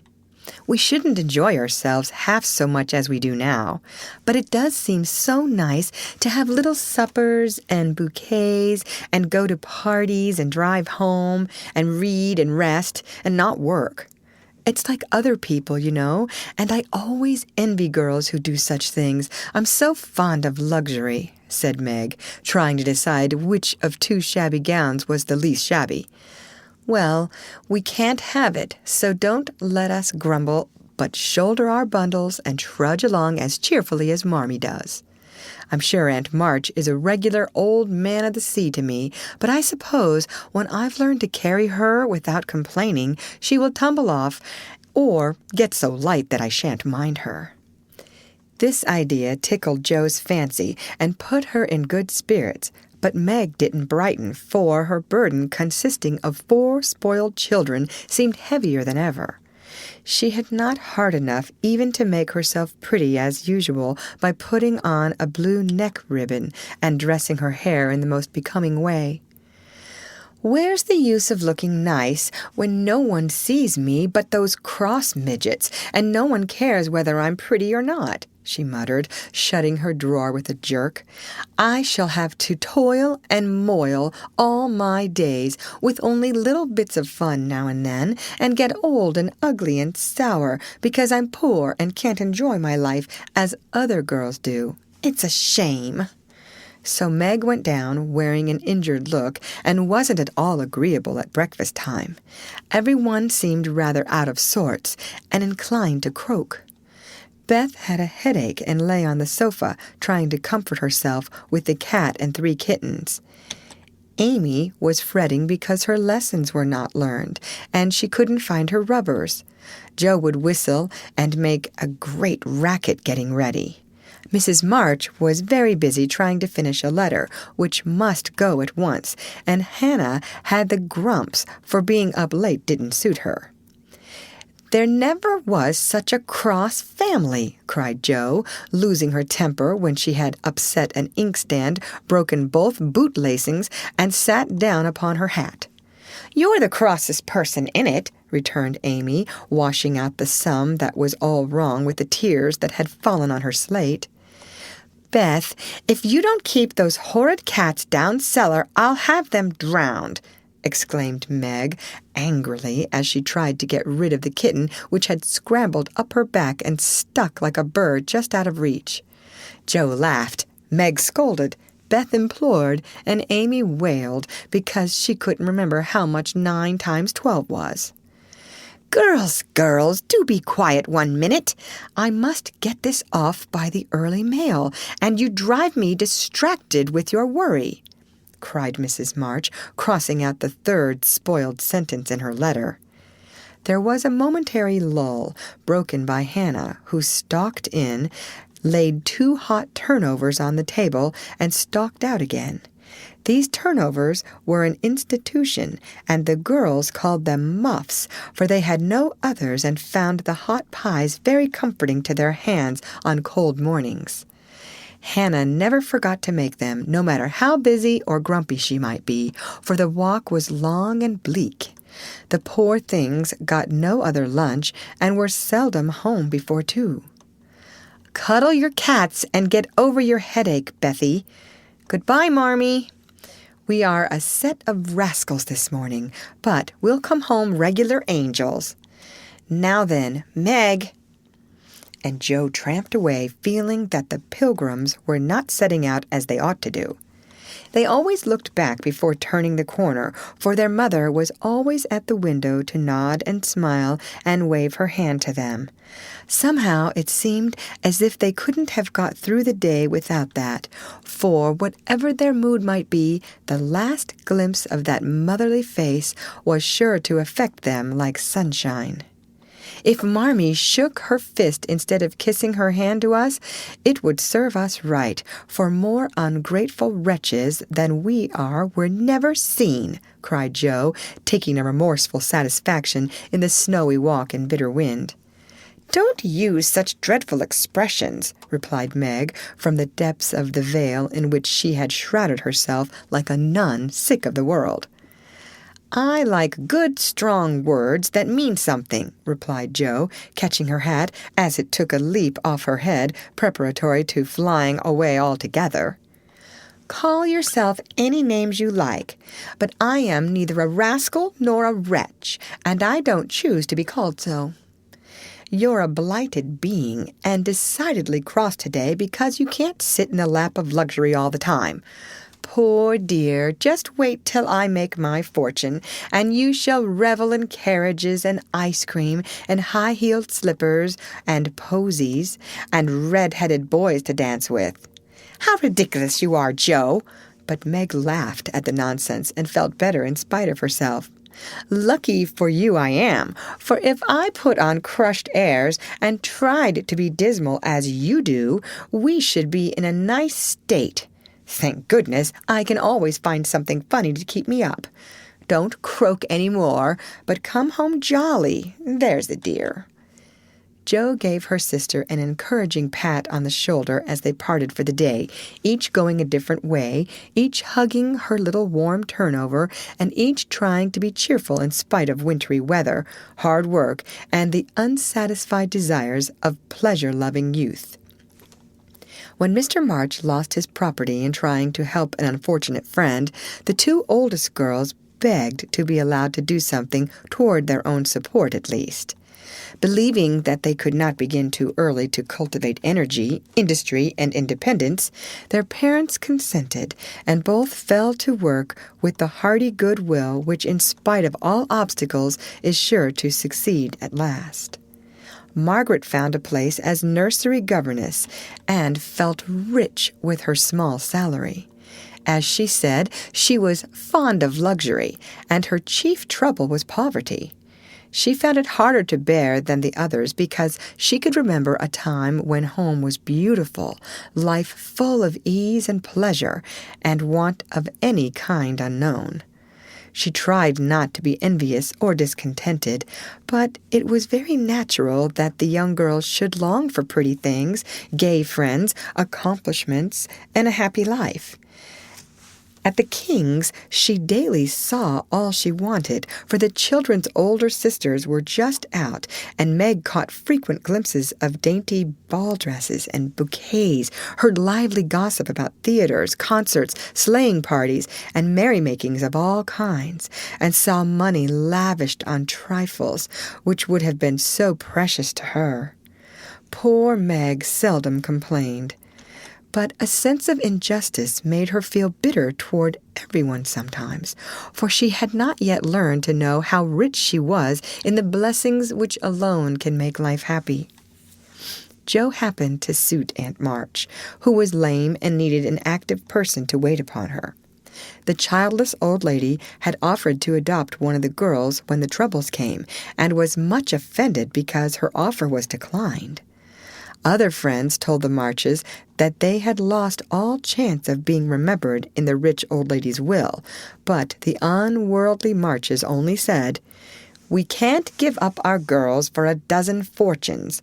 Rich or poor, we will keep together and be happy in one another." the old lady wouldn't speak to them for a time, but happening to meet Jo at a friend's, something in her comical face and blunt manners struck the old lady's fancy, and she proposed to take her for a companion. This did not suit Jo at all, but she accepted the place since nothing better appeared, and, to everyone's surprise, got on remarkably well with her irascible relative. There was an occasional tempest, and once Jo marched home, declaring she couldn't bear it longer, but Aunt March always cleared up quickly, and sent for her to come back again with such urgency that she could not refuse, for in her heart she rather liked the peppery old lady.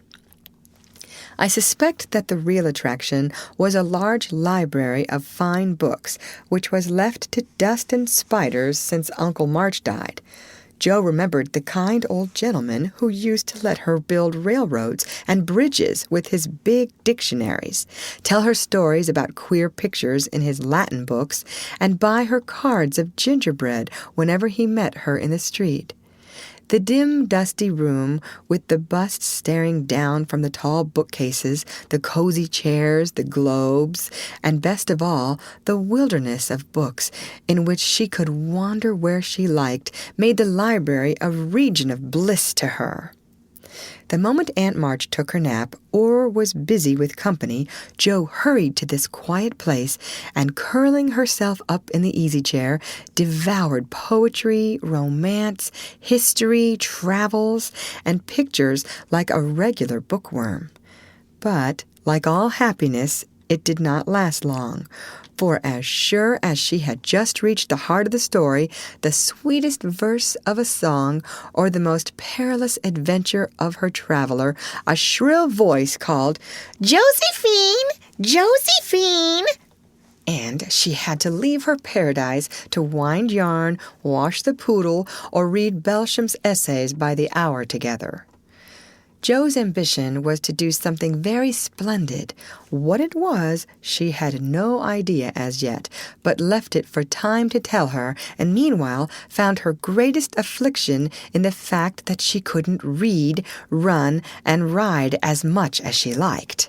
A quick temper, sharp tongue, and restless spirit were always getting her into scrapes, and her life was a series of ups and downs, which were both comic and pathetic. But the training she received at Aunt March's was just what she needed, and the thought that she was doing something to support herself made her happy in spite of the perpetual "Josyphine." Beth was too bashful to go to school. It had been tried, but she suffered so much that it was given up, and she did her lessons at home with her father. Even when he went away and her mother was called to devote her skill and energy to soldiers' aid societies, Beth went faithfully on by herself and did the best she could. She was a housewifely little creature and helped Hannah keep home neat and comfortable for the workers, never thinking of any reward but to be loved. Long, quiet days she spent, not lonely nor idle, for her little world was peopled with imaginary friends, and she was by nature a busy bee. There were 6 dolls to be taken up and dressed every morning, for Beth was a child still and loved her pets as well as ever. Not one whole or handsome one among them. All were outcasts till Beth took them in, for when her sisters outgrew these idols, they passed to her because Amy would have nothing old or ugly. Beth cherished them all the more tenderly for that very reason, and set up a hospital for infirm dolls. No pins were ever stuck into their cotton vitals. No harsh words or blows were ever given them. No neglect ever saddened the heart of the most repulsive, but all were fed and clothed, nursed and caressed with an affection which never failed. One forlorn fragment of dollanity had belonged to Jo, and having led a tempestuous life, was left a wreck in the rag-bag, from which dreary poorhouse it was rescued by Beth and taken to her refuge. Having no top to its head, she tied on a neat little cap, and as both arms and legs were gone, she hid these deficiencies by folding it in a blanket and devoting her best bed to this chronic invalid. If anyone had known the care lavished on that dolly, I think it would have touched their hearts, even while they laughed. She brought it bits of bouquets, she read to it, took it out to breathe fresh air, hidden under her coat. She sang it lullabies and never went to bed without kissing its dirty face and whispering tenderly, "I hope you'll have a good night, my poor dear." Beth had her troubles as well as the others, and not being an angel, but a very human little girl, she often wept a little weep, as Jo said, because she couldn't take music lessons and have a fine piano.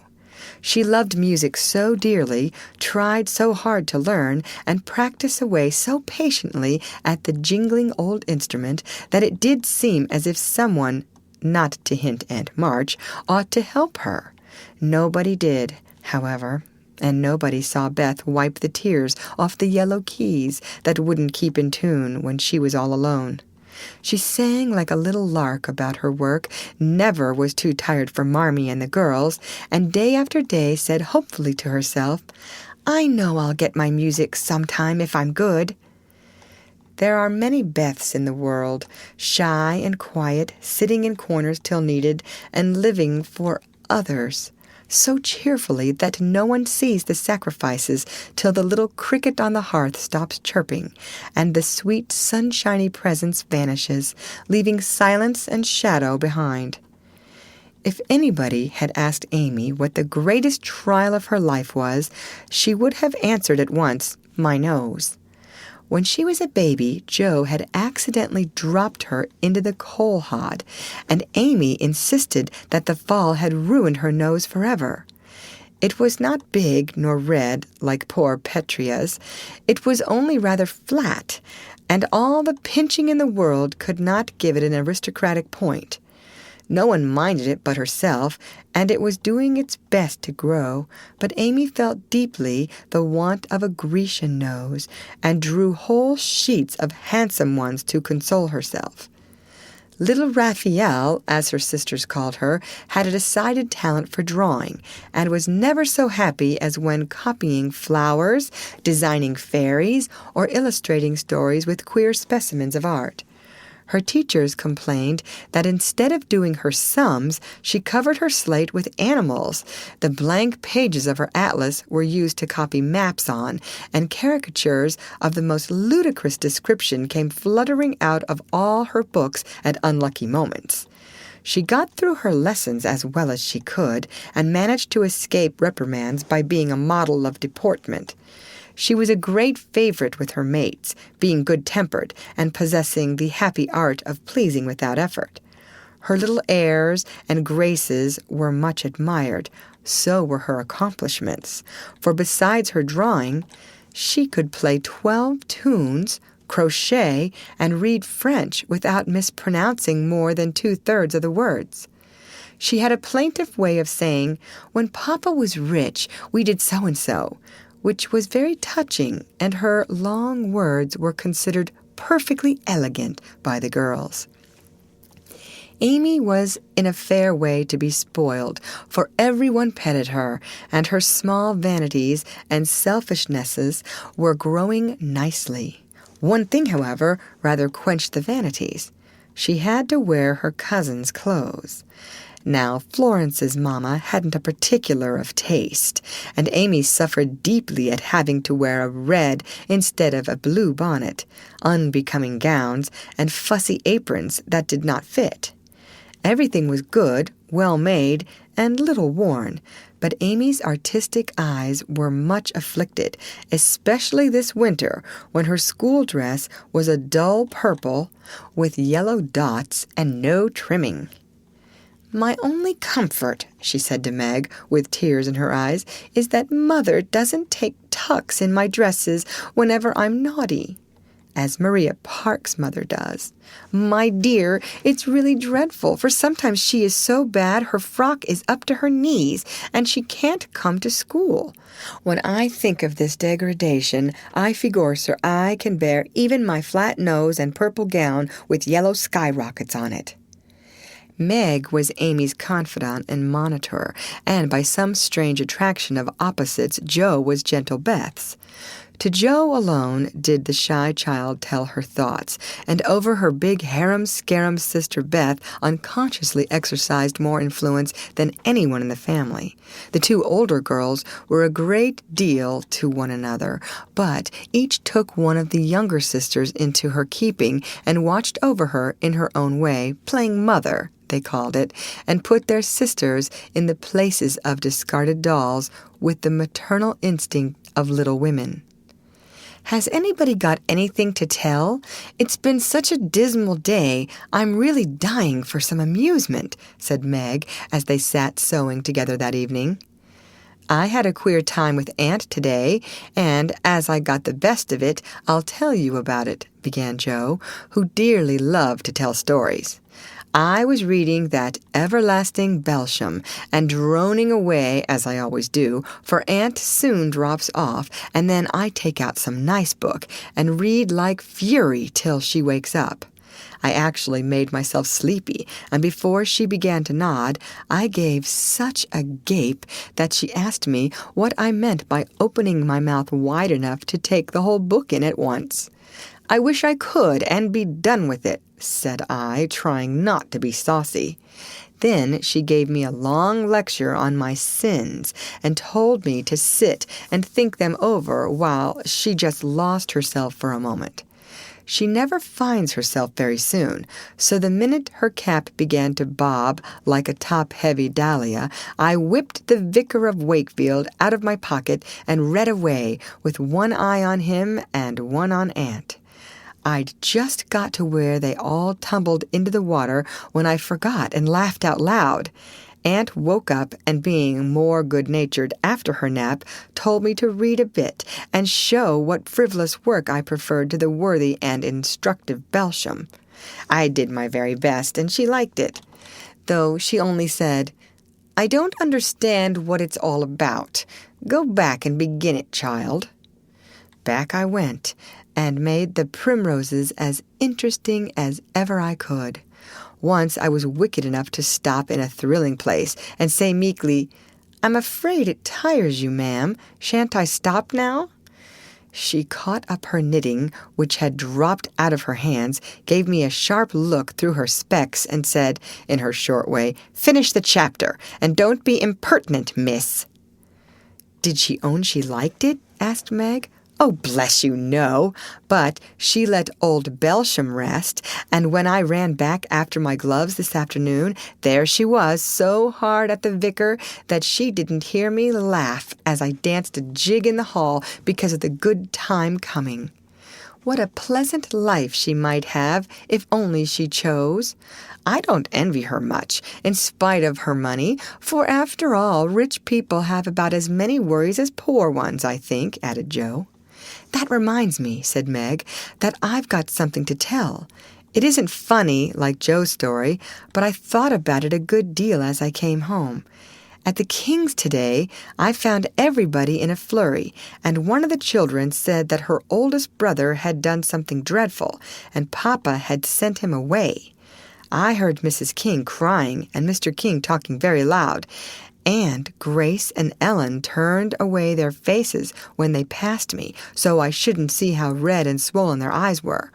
I didn't ask any questions, of course, but I felt so sorry for them, and was rather glad I hadn't any wild brothers to do wicked things and disgrace the family." "I think being disgraced in school is a great deal tryinger than anything bad boys can do," said Amy, shaking her head as if her experience of life had been a deep one. "Susie Perkins came to school today with a lovely red carnelian ring. I wanted it dreadfully and wished I was her with all my might. Well, she drew a picture of Mr. Davis with a monstrous nose and a hump, and the words, "Young ladies, my eye is upon you," coming out of his mouth in a balloon thing. We were laughing over it when all of a sudden his eye was on us, and he ordered Susie to bring up her slate. She was paralyzed with fright, but she went on, and oh, what do you think he did? He took her by the ear. The ear! Just fancy how horrid! And led her to the recitation platform and made her stand there half an hour, holding the slate so everyone could see. "Didn't the girls laugh at the picture?" asked Jo, who relished the scrape. "Laugh? Not one. They sat still as mice, and Susie cried quarts. I know she did. I didn't envy her then, for I felt that millions of carnelian rings wouldn't have made me happy after that. I never should have got over such an agonizing mortification." And Amy went on with her work in the proud consciousness of virtue and the successful utterance of 2 long words in a breath. "I saw something I liked this morning, and I meant to tell it at dinner, but I forgot," said Beth, putting Jo's topsy-turvy basket in order as she talked. "When I went to get some oysters for Hannah, Mr. Lawrence was in the fish shop, but he didn't see me, for I kept behind the fish barrel, and he was busy with Mr. Cutter, the fish man. A poor woman came in with a pail and a mop and asked Mr. Cutter if he would let her do some scrubbing for a bit of fish because she hadn't any dinner for her children and had been disappointed of a day's work. Mr. Cutter was in a hurry and said no, rather crossly, so she was going away looking hungry and sorry, when Mr. Lawrence hooked up a big fish with the crooked end of his cane and held it out to her. She was so glad and surprised she took it right into her arms and thanked him over and over. He told her to go along and cook it, and she hurried off, so happy. Wasn't it good of him? Oh, she did look so funny, hugging the big slippery fish and hoping Mr. Lawrence's bed in heaven would be easy."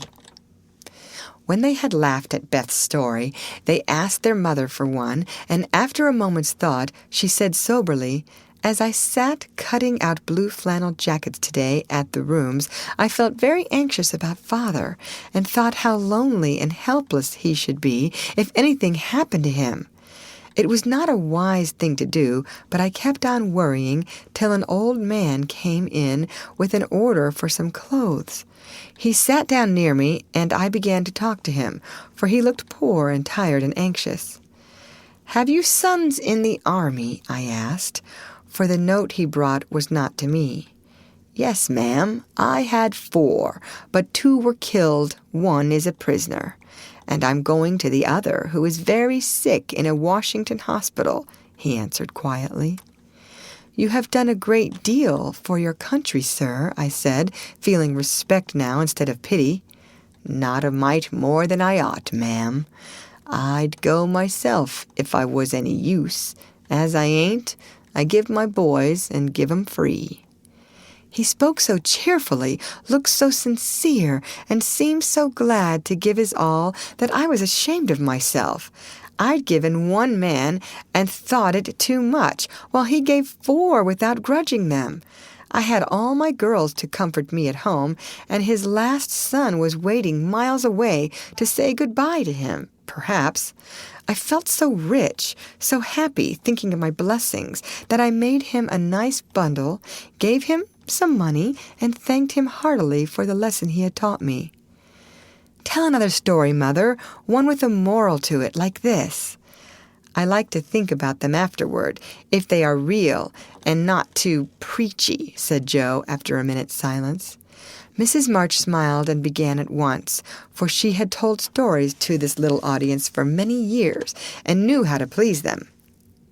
"Once upon a time there were 4 girls who had enough to eat and drink and wear, a good many comforts and pleasures, kind friends and parents who loved them dearly, and yet they were not contented." Here the listeners stole sly looks at one another and began to sew diligently. These girls were anxious to be good and made many excellent resolutions, but they did not keep them very well, and were constantly saying, "If only we had this," or "if we could only do that," quite forgetting how much they already had and how many things they actually could do. So they asked an old woman what spell they could use to make them happy, and she said, "When you feel discontented, think over your blessings and be grateful." Here Jo looked up quickly, as if about to speak, but changed her mind, seeing that the story was not done yet. Being sensible girls, they decided to try her advice, and soon were surprised to see how well off they were. One discovered that money couldn't keep shame and sorrow out of rich people's houses. Another, that though she was poor, she was a great deal happier with her youth, health, and good spirits than a certain fretful, feeble old lady who couldn't enjoy her comforts. A third, that disagreeable as it was to help get dinner, it was harder still to go begging for it. And the fourth, that even carnelian rings were not so valuable as good behavior. So they agreed to stop complaining, to enjoy the blessings already possessed, and try to deserve them, lest they should be taken away entirely, instead of increased. And I believe they were never disappointed or sorry that they took the old woman's advice. "Now, Marmee, that is very cunning of you to turn our own stories against us and give us a sermon instead of a romance," cried Meg. "I like that kind of sermon. It's the sort Father used to tell us," said Beth thoughtfully, putting the needle straight on Jo's cushion. "I don't complain near as much as the others do, and I shall be more careful than ever now, for I've had warning from Susie's downfall," said Amy morally. "We needed that lesson, and we won't forget it. If we do so, you just say to us, as old Chloe did in Uncle Tom, 'Tink ob your marcies, chillin, tink ob your marcies,'" added Jo, who could not for the life of her help getting a morsel of fun out of the little sermon, though she took it to heart as much as any of them. End of chapter. Read by Lorraine Montgomery for Lit2Go on the web at fcit.usf.edu.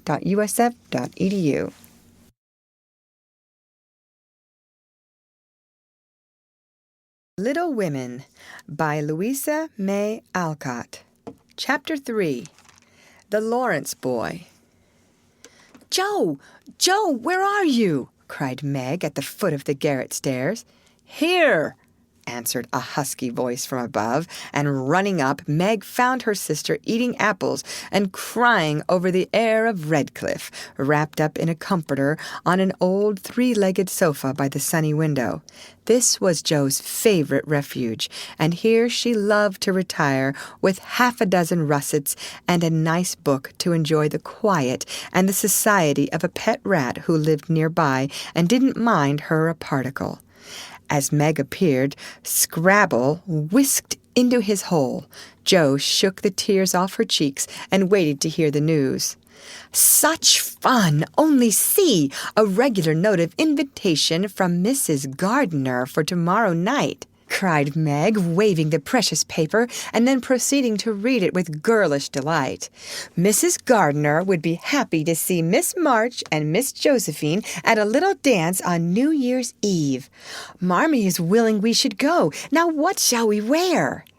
"What's the use of asking that when you know we shall wear our poplins because we haven't got anything else?"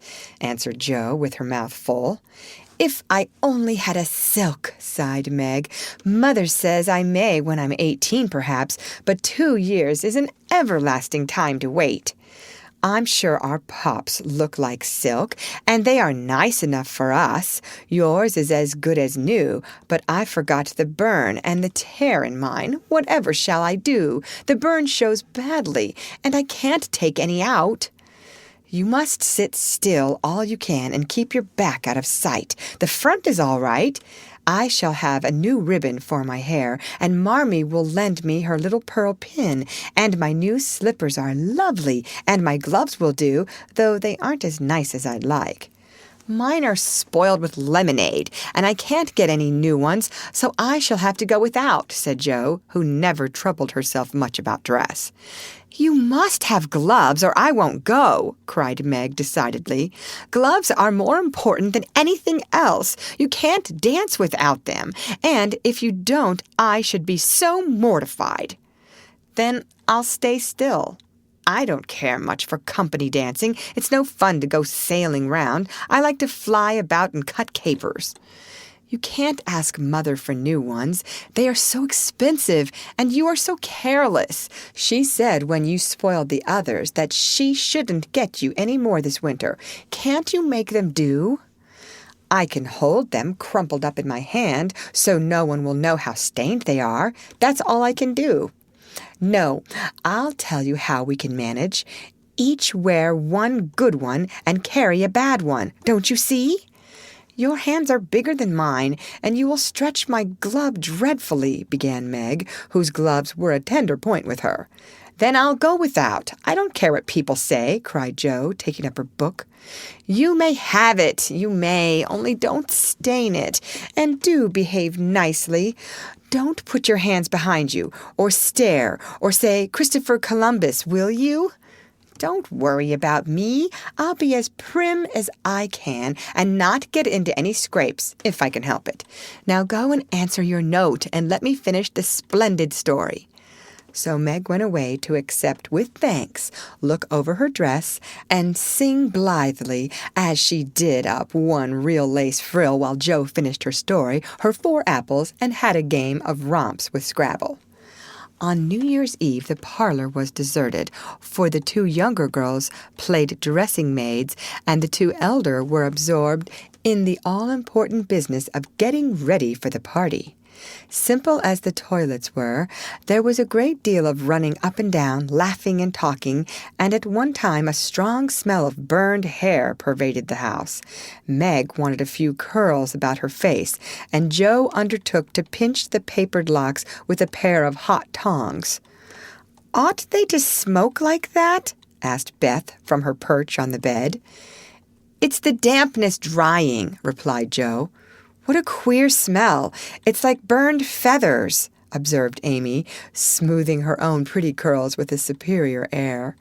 "There, now I'll take off the papers, and you'll see a cloud of little ringlets," said Jo, putting down the tongs. She did take off the papers, but no cloud of ringlets appeared, for the hair came with the papers, and the horrified hairdresser laid a row of little scorched bundles on the bureau before her victim. Oh, what have you done? I'm spoiled. I can't go. My hair! Oh, my hair!" wailed Meg, looking with despair at the uneven frizzle on her forehead. "Just my luck. You shouldn't have asked me to do it. I always spoil everything. I'm so sorry, but the tongs were too hot, and so I've made a mess," groaned poor Jo, regarding the little black pancakes with tears of regret. "It isn't spoiled. Just frizzle it, and tie your ribbon so the ends come on your forehead a bit, and it will look like the last fashion. I've seen many girls do it so," said Amy consolingly. "Serves me right for trying to be fine. I wish I'd let my hair alone," cried Meg petulantly. "So do I. It was so smooth and pretty. But it will soon grow out again," said Beth, coming to kiss and comfort the shorn sheep.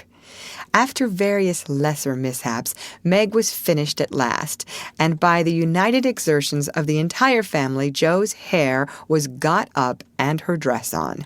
They looked very well in their simple suits, Meg's in silvery drab, with a blue velvet snood, lace frills, and the pearl pin. Joe in maroon with a stiff gentlemanly linen collar and a white chrysanthemum or two for her only ornament. Each put on one nice light glove and carried one soiled one, and all pronounced the effect quite easy and fine. Meg's high-heeled slippers were very tight and hurt her, though she would not own it, and Joe's 19 hairpins all seemed stuck straight into her head, which was not exactly comfortable, but dear me, let us be elegant or die. "Have a good time, dearies," said Mrs. March, as the sisters went daintily down the walk. "Don't eat much supper, and come away at 11 when I send Hannah for you."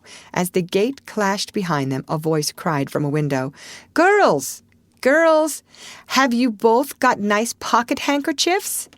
Yes, spandy nice, and Meg has cologne on hers," cried Joe, adding with a laugh as they went on, "I do believe Marmee would ask that if we were all running away from an earthquake."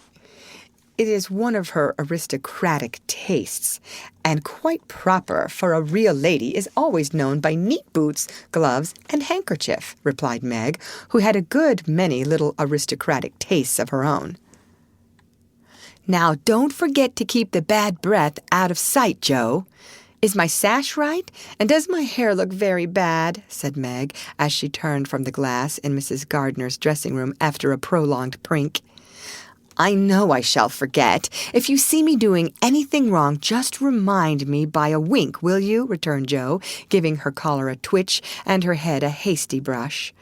"No, winking isn't ladylike. I'll lift my eyebrows if anything is wrong, and nod if you are all right. Now, hold your shoulders straight and take short steps, and don't shake hands if you are introduced to anyone. It isn't the thing." "How do you learn all the proper ways? I never can." "Isn't that music gay?" Down they went, feeling a trifle timid, for they seldom went to parties, and informal as this little gathering was, it was an event to them. Mrs. Gardner, a stately old lady, greeted them kindly and handed them over to the eldest of her 6 daughters. Meg knew Sally and was at her ease very soon, but Joe, who didn't care much for girls or girlish gossip, stood about with her back carefully against the wall and felt as much out of place as a colt in a flower garden. Half a dozen jovial lads were talking about skates in another part of the room, and she longed to go and join them, for skating was one of the joys of her life. She telegraphed her wish to Meg, but the eyebrows went up so alarmingly that she dared not stir. No one came to talk to her, and one by one the group dwindled away till she was left alone. She could not roam about and amuse herself, for the burned breath would show. So she stared at people rather forlornly till the dancing began. Meg was asked at once, and the tight slippers tripped about so briskly that none would have guessed the pain their wearer suffered smilingly. Joe saw a big, red-headed youth approaching her corner, and fearing he meant to engage her, she slipped into a curtained recess, intending to peep and enjoy herself in peace. Unfortunately, another bashful person had chosen the same refuge, for as the curtain fell behind her, she found herself face to face with the Lawrence boy. "Dear me, I didn't know anyone was here," stammered Joe, preparing to back out as speedily as she bounced in. But the boy laughed and said pleasantly, though he looked a little startled, "Don't mind me. Stay if you like." "Shan't I disturb you?" "Not a bit. I only came here because I don't know many people and felt rather strange at first, you know." "So did I. Don't go away, please, unless you'd rather." The boy sat down again and looked at his pumps till Joe said, trying to be polite and easy, "I think I've had the pleasure of seeing you before. You live near us, don't you?" "Next door." And he looked up and laughed outright, for Joe's prim manner was rather funny when he remembered how they had chatted about cricket when he brought the cat home.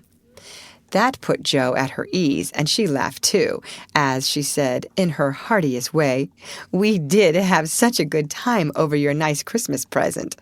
Grandpa sent it. But you put it into his head, didn't you now?"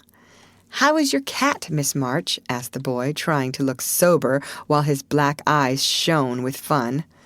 Nicely, thank you, Mr. Lawrence. But I am not Miss March. I'm only Jo, returned the young lady. I'm not Mr. Lawrence. I'm only Laurie. Laurie Lawrence. What an odd name. The first name is Theodore, but I don't like it, for the fellows called me Dora, so I made them say Laurie instead.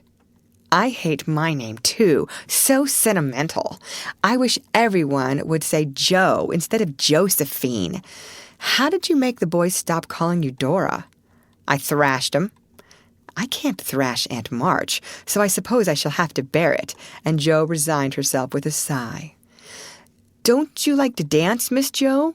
Asked Laurie, looking as if he thought the name suited her. I like it well enough, if there is plenty of room, and everyone is lively. In a place like this, I'm sure to upset something, tread on people's toes, or do something dreadful, so I keep out of mischief and let Meg sail about. Don't you dance? Sometimes. You see, I've been abroad a good many years, and haven't been into company enough yet to know how you do things here. Abroad? Cried Jo. Oh, tell me about it. I love dearly to hear people describe their travels. Laurie didn't seem to know where to begin, but Jo's eager questions soon set him going, and he told her how he had been at school in Vevey, where the boys never wore hats and had a fleet of boats on the lake, and for holiday fun went on walking trips about Switzerland with their teachers. Don't I wish I'd been there, cried Jo. Did you go to Paris? We spent last winter there. Can you talk French? We were not allowed to speak anything else at Vevey. Do say some. I can read it, but can't pronounce. Quel nom a cette jeune demoiselle en le pantoufle joli? How nicely you do it. Let me see. You said, who is the young lady in the pretty slippers, didn't you? Oui, mademoiselle. It's my sister Margaret, and you knew it was. Do you think she is pretty? Yes, she makes me think of the German girls. She looks so fresh and quiet and dances like a lady. Jo quite glowed with pleasure at this boyish praise of her sister and stored it up to repeat to Meg. Both peeped and criticized and chatted till they felt like old acquaintances. Laurie's bashfulness soon wore off, for Jo's gentlemanly demeanor amused and set him at his ease, and Jo was her merry self again because her dress was forgotten and nobody lifted their eyebrows at her. She liked the Lawrence boy better than ever and took several good looks at him, so that she might describe him to the girls, for they had no brothers, very few male cousins, and boys were almost unknown creatures to them. Curly black hair, brown skin, big black eyes, handsome nose, fine teeth, small hands and feet, taller than I am, very polite for a boy, and altogether jolly. Wonder how old he is. It was on the tip of Jo's tongue to ask, but she checked herself in time, and with unusual tact tried to find out in a roundabout way. I suppose you are going to college soon. I see you pegging away at your books. No, I mean studying hard. And Jo blushed at the dreadful pegging which had escaped her. Laurie smiled, but didn't seem shocked, and answered with a shrug, Not for a year or two. I won't go before 17 anyway. Aren't you but 15? Asked Jo, looking at the tall lad, whom she had imagined 17 already. 16 next month. How I wish I was going to college. You don't look as if you liked it. I hate it. Nothing but grinding or skylarking, and I don't like the way fellows do either in this country. What do you like? To live in Italy and to enjoy myself in my own way. Jo wanted very much to ask what his own way was, but his black brows looked rather threatening as he knit them. So she changed the subject by saying, as her foot kept time, That's a splendid polka. Why don't you go and try it? If you will come too, he answered, with a gallant little bow. I can't, for I told Meg I wouldn't, because... There, Jo stopped and looked undecided whether to tell or to laugh. Because what? You won't tell? Never. Well, I have a bad trick of standing before the fire, and so I burn my frocks, and I scorched this one, and though it's nicely mended, it shows, and Meg told me to keep still so no one would see it. You may laugh if you want to. It is funny, I know." But Laurie didn't laugh. He only looked down a minute, and the expression of his face puzzled Joe when he said very gently, "Never mind that. I'll tell you how we can manage. There's a long hall out there, and we can dance grandly, and no one will see us. Please come." Joe thanked him and gladly went, wishing she had 2 neat gloves when she saw the nice pearl-colored ones her partner wore. The hall was empty, and they had a grand polka, for Laurie danced well, and taught her the German step, which delighted Joe, being full of swing and spring. When the music stopped, they sat down on the stairs to get their breath, and Laurie was in the midst of an account of a students' festival at Heidelberg when Meg appeared in search of her sister. She beckoned, and Joe reluctantly followed her into a side room, where she found her on a sofa, holding her foot and looking pale. "I've sprained my ankle. That stupid high heel turned and gave me a sad wrench. It aches so. I can hardly stand, and I don't know how I'm ever going to get home," she said, rocking to and fro in pain. "I knew you'd hurt your feet with those silly shoes. I'm sorry, but I don't see what you can do except get a carriage or stay here all night," answered Joe, softly rubbing the poor ankle as she spoke. "I can't have a carriage without its costing ever so much. I dare say I can't get one at all, for most people come in their own, and it's a long way to the stable, and no one to send." "I'll go." "No, indeed. It's past 9 and dark as Egypt. I can't stop here, for the house is full. Sally has some girls staying with her. I'll rest till Hannah comes, and then do the best I can." "I'll ask Laurie. He will go," said Joe, looking relieved as the idea occurred to her. "Mercy, no! Don't ask or tell anyone. Get me my rubbers and put these slippers with our things. I can't dance any more, but as soon as supper is over, watch for Hannah and tell me the minute she comes." "They are going out to supper now. I'll stay with you. I'd rather." "No, dear. Run along and bring me some coffee. I'm so tired I can't stir." So Meg reclined with rubbers well hidden, and Joe went blundering away to the dining room, which she found after going into a china closet and opening the door of a room where old Mr. Gardner was taking a little private refreshment. Making a dart at the table, she secured the coffee, which she immediately spilled, thereby making the front of her dress as bad as the back. "Oh, dear, what a blunderbuss I am!" exclaimed Joe, finishing Meg's glove by scrubbing her gown with it. "Can I help you?" said a friendly voice, and there was Laurie, with a full cup in one hand and a plate of ice in the other. "I was trying to get something for Meg, who is very tired, and someone shook me, and here I am in a nice state," answered Joe, glancing dismally from the stained skirt to the coffee-colored glove. "Too bad. I was looking for someone to give this to. May I take it to your sister?" "Oh, thank you. I'll show you where she is. I don't offer to take it myself, for I should only get into another scrape if I did."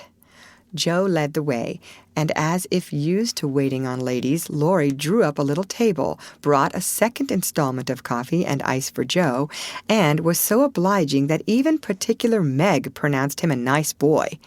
They had a merry time over the bonbons and mottos, and were in the midst of a quiet game of buzz with 2 or 3 other young people who had strayed in, when Hannah appeared. Meg forgot her foot and rose so quickly that she was forced to catch hold of Joe with an exclamation of pain. "Hush, don't say anything," she whispered, adding aloud, "It's nothing. I turned my foot a little, that's all," and limped upstairs to put her things on. Hannah scolded, Meg cried, and Joe was at her wit's end till she decided to take things into her own hands. Slipping out, she ran down and, finding a servant, asked if he could get her a carriage. It happened to be a hired waiter who knew nothing about the neighborhood, and Joe was looking round for help when Laurie, who had heard what she said, came up and offered his grandfather's carriage, which had just come for him, he said. "It's so early. You can't mean to go yet," began Joe, looking relieved but hesitating to accept the offer. "I always go early. I do, truly. Please let me take you home. It's all on my way, you know, and it rains, they say." That settled it, and telling him of Meg's mishap, Joe gratefully accepted and rushed up to bring down the rest of the party. Hannah hated rain as much as a cat does, so she made no trouble, and they rolled away in the luxurious close carriage, feeling very festive and elegant. Laurie went on the box so Meg could keep her foot up, and the girls talked over their party in freedom. "I had a capital time, did you?" asked Joe, rumpling up her hair and making herself comfortable. "Yes, till I hurt myself. Sally's friend Annie Moffat took a fancy to me and asked me to come and spend a week with her when Sally does.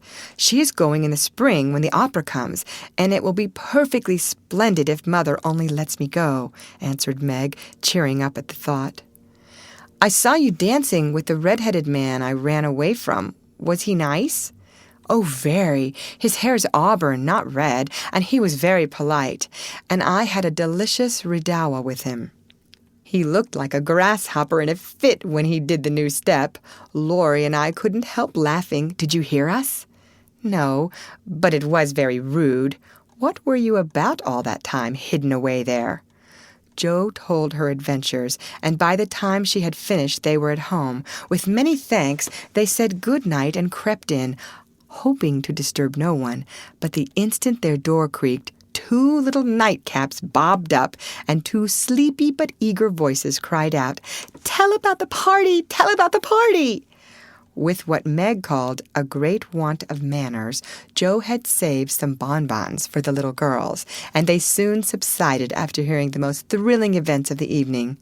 "I declare, it really seems like being a fine young lady to come home from the party in a carriage and sit in my dressing gown with a maid to wait on me," said Meg, as Joe bound up her foot with arnica and brushed her hair. "I don't believe fine young ladies enjoy themselves a bit more than we do, in spite of our burned hair, old gowns, 1 glove apiece, and tight slippers that sprain our ankles when we are silly enough to wear them." And I think Joe was quite right. End of chapter. Read by Lorraine Montgomery for Lit2Go on the web at fcit.usf.edu.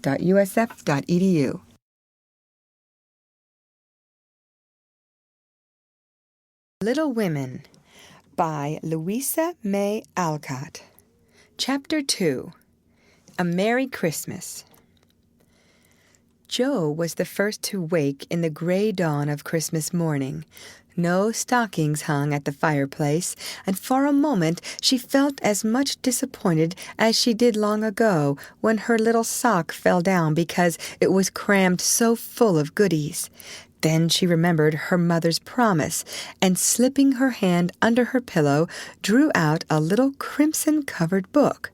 She knew it very well, for it was that beautiful old story of the best life ever lived, and Joe felt that it was a true guidebook for any pilgrim going on a long journey. She woke Meg with a Merry Christmas and bade her see what was under her pillow. A green-covered book appeared, with the same picture inside and a few words written by their mother, which made their one present very precious in their eyes. Presently Beth and Amy woke to rummage and find their little books also, one dove-colored, the other blue, and all sat looking at and talking about them, while the east grew rosy with the coming day. In spite of her small vanities, Margaret had a sweet and pious nature, which unconsciously influenced her sisters, especially Jo, who loved her very tenderly and obeyed her because her advice was so gently given. "Girls," said Meg seriously, looking from the tumbled head beside her to the 2 little night-capped ones in the room beyond, "Mother wants us to read and love and mind these books, and we must begin at once. We used to be faithful about it, but since Father went away and all this war trouble unsettled us, we have neglected many things. You can do as you please, but I shall keep my book on the table here and read a little every morning as soon as I awake, for I know it will do me good and help me through the day." Then she opened her new book and began to read. Jo put her arm round her, and leaning cheek to cheek, read also, with the quiet expression so seldom seen on her restless face. "How good Meg is! Come, Amy, let's do as they do. I'll help you with the hard words, and they'll explain things if we don't understand," whispered Beth, very much impressed by the pretty books and her sister's example. "I'm glad mine is blue," said Amy, and then the rooms were very still while the pages were softly turned, and the winter sunshine crept in to touch the bright heads and serious faces with a Christmas greeting. "Where is Mother?" asked Meg, as she and Jo ran down to thank her for their gifts half an hour later. "Goodness only knows. Some poor creature came a-begging, and your ma went straight off to see what was needed. There never was such a woman for giving away victuals and drink, clothes, and firing," replied Hannah, who had lived with the family since Meg was born, and was considered by them all more as a friend than a servant. "She will be back soon, I think, so fry your cakes and have everything ready," said Meg, looking over the presents, which were collected in a basket and kept under the sofa, ready to be produced at the proper time. "Why, where is Amy's bottle of cologne?" she added, as the little flask did not appear. "She took it out a minute ago and went off with it to put a ribbon on it, or some such notion," replied Jo, dancing about the room to take the first stiffness off the new army slippers. "How nice my handkerchiefs look, don't they? Hannah washed and ironed them for me, and I marked them all myself," said Beth, looking proudly at the somewhat uneven letters which had cost her such labor. "Bless the child, she's gone and put Mother on them instead of M. March. How funny!" cried Jo, taking one up. "Isn't that right? I thought it was better to do it so because Meg's initials are M.M., and I don't want anyone to use these but Marmee," said Beth, looking troubled. "It's all right, dear, and a very pretty idea, quite sensible, too, for no one can ever mistake now." "It will please her very much, I know," said Meg, with a frown for Jo and a smile for Beth. "There's Mother! Hide the basket, quick!" cried Jo, as a door slammed and steps sounded in the hall. Amy came in hastily and looked rather abashed when she saw her sisters all waiting for her. "Where have you been, and what are you hiding behind you?" asked Meg, surprised to see by her hood and cloak that lazy Amy had been out so early. "Don't laugh at me, Jo.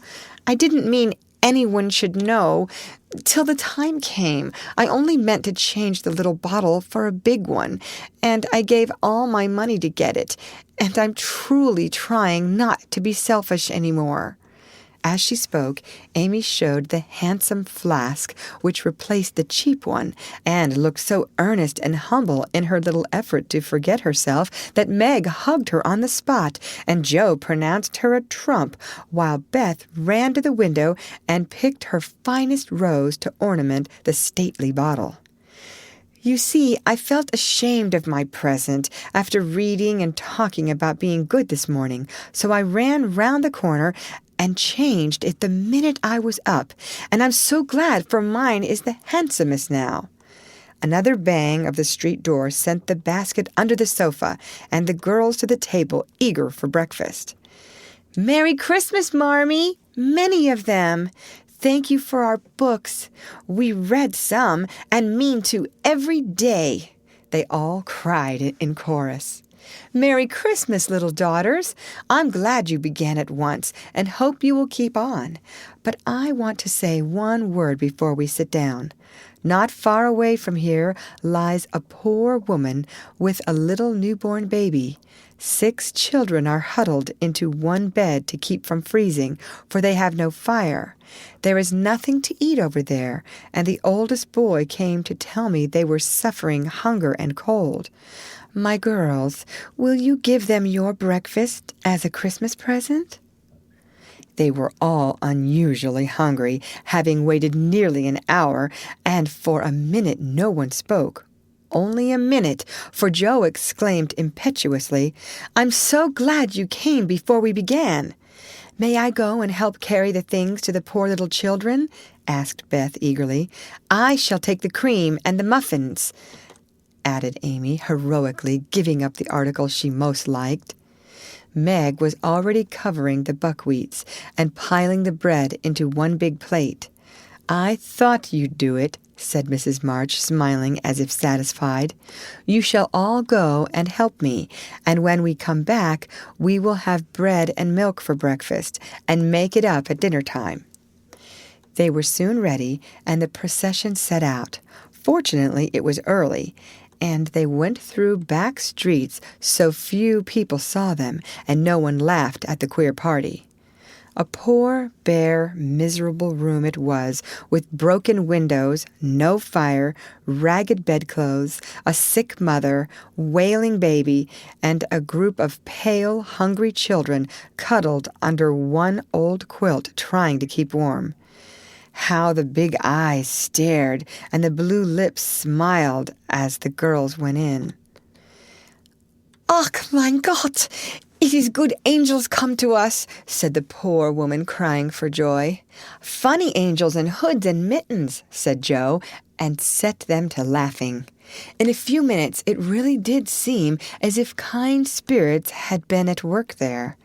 Hannah, who had carried wood, made a fire, and stopped up the broken panes with old hats and her own cloak. Mrs. March gave the mother tea and gruel, and comforted her with promises of help, while she dressed the little baby as tenderly as if it had been her own.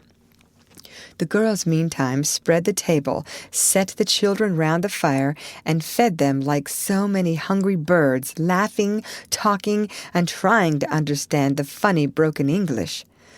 "Das ist gut, die Engelkinder," cried the poor things as they ate and warmed their purple hands at the comfortable blaze. The girls had never been called angel children before, and thought it very agreeable, especially Jo, who had been considered a Sancho ever since she was born. That was a very happy breakfast, though they didn't get any of it.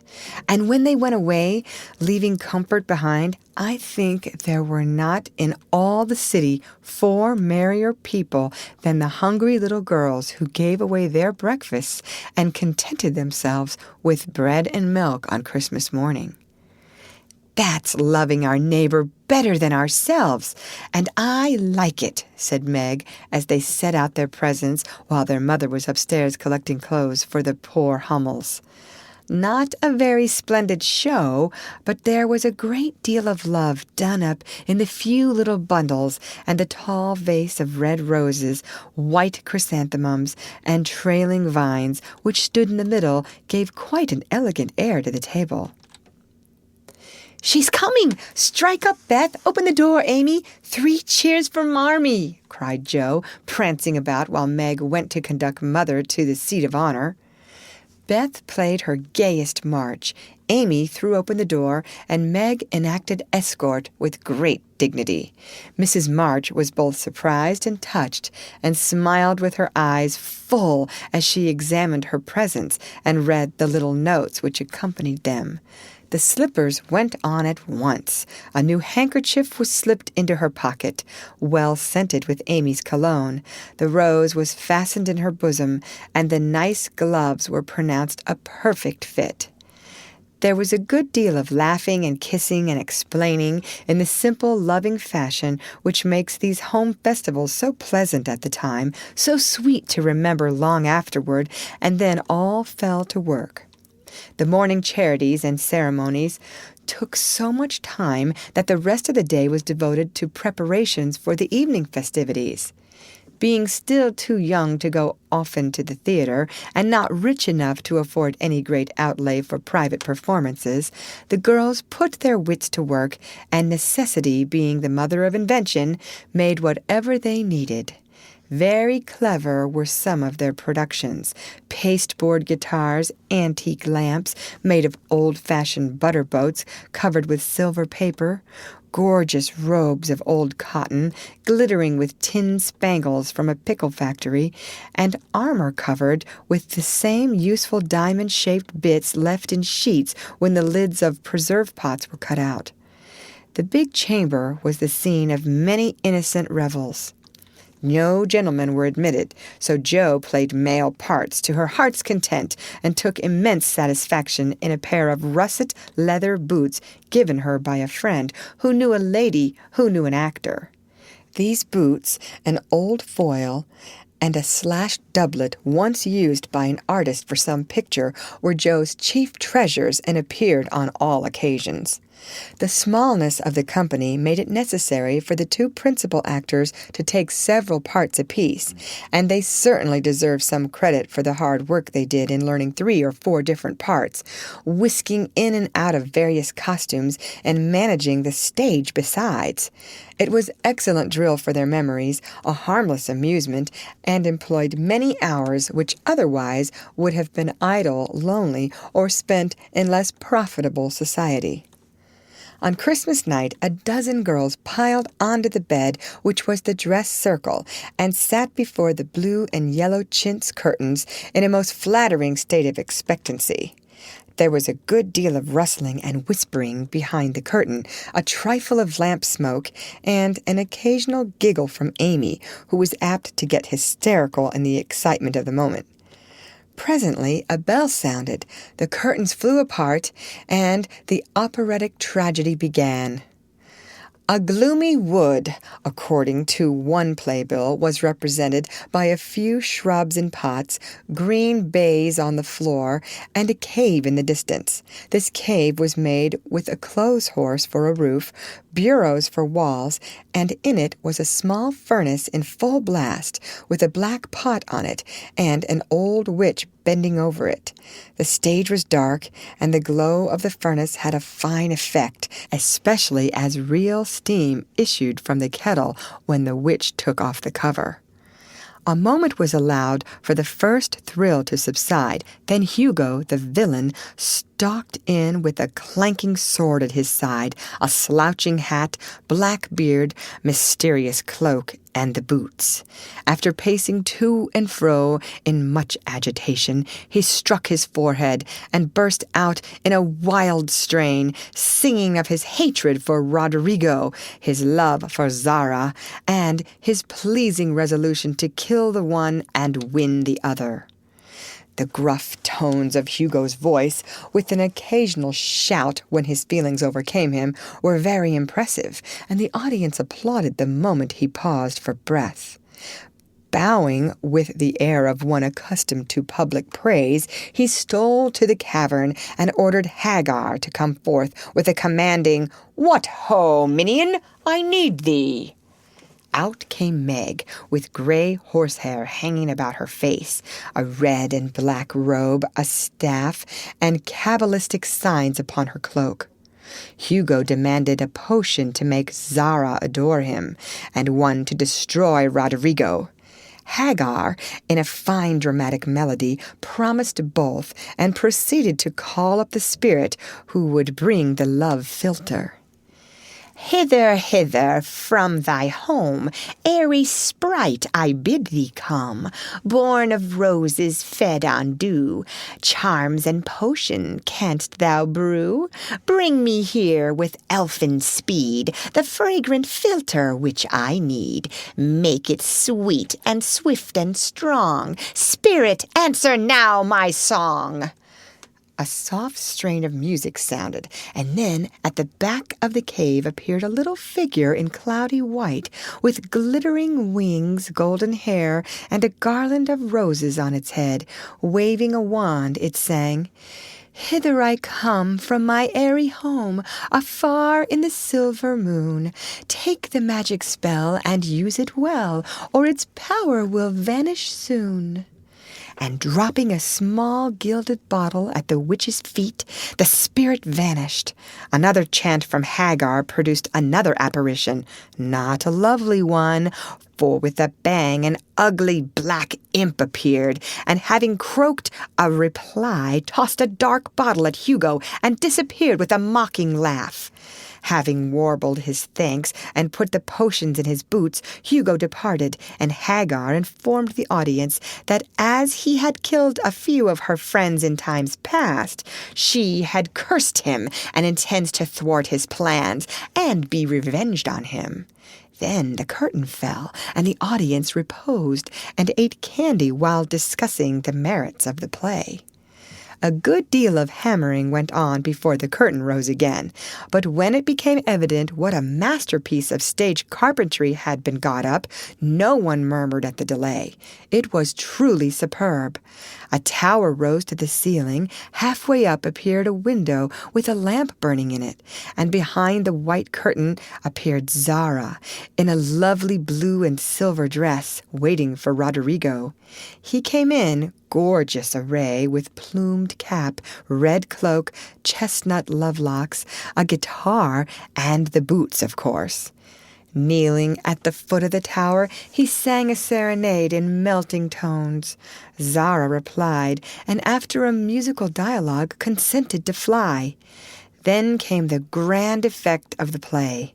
Roderigo produced a rope ladder with 5 steps to it, threw up one end, and invited Zara to descend. Timidly she crept from her lattice, put her hand on Roderigo's shoulder, and was about to leap gracefully down when, alas, alas for Zara, she forgot her train. It caught in the window. The tower tottered, leaned forward, fell with a crash, and buried the unhappy lovers in the ruins. A universal shriek arose as the russet boots waved wildly from the wreck, and a golden head emerged, exclaiming, "I told you so! I told you so!" With wonderful presence of mind, Don Pedro, the cruel sire, rushed in, dragged out his daughter with a hasty aside. "Don't laugh! Act as if it was all right!" And ordering Roderigo up, banished him from the kingdom with wrath and scorn.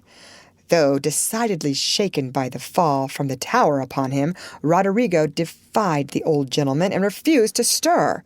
This dauntless example fired Zara. She also defied her sire, and he ordered them both to the deepest dungeons of the castle.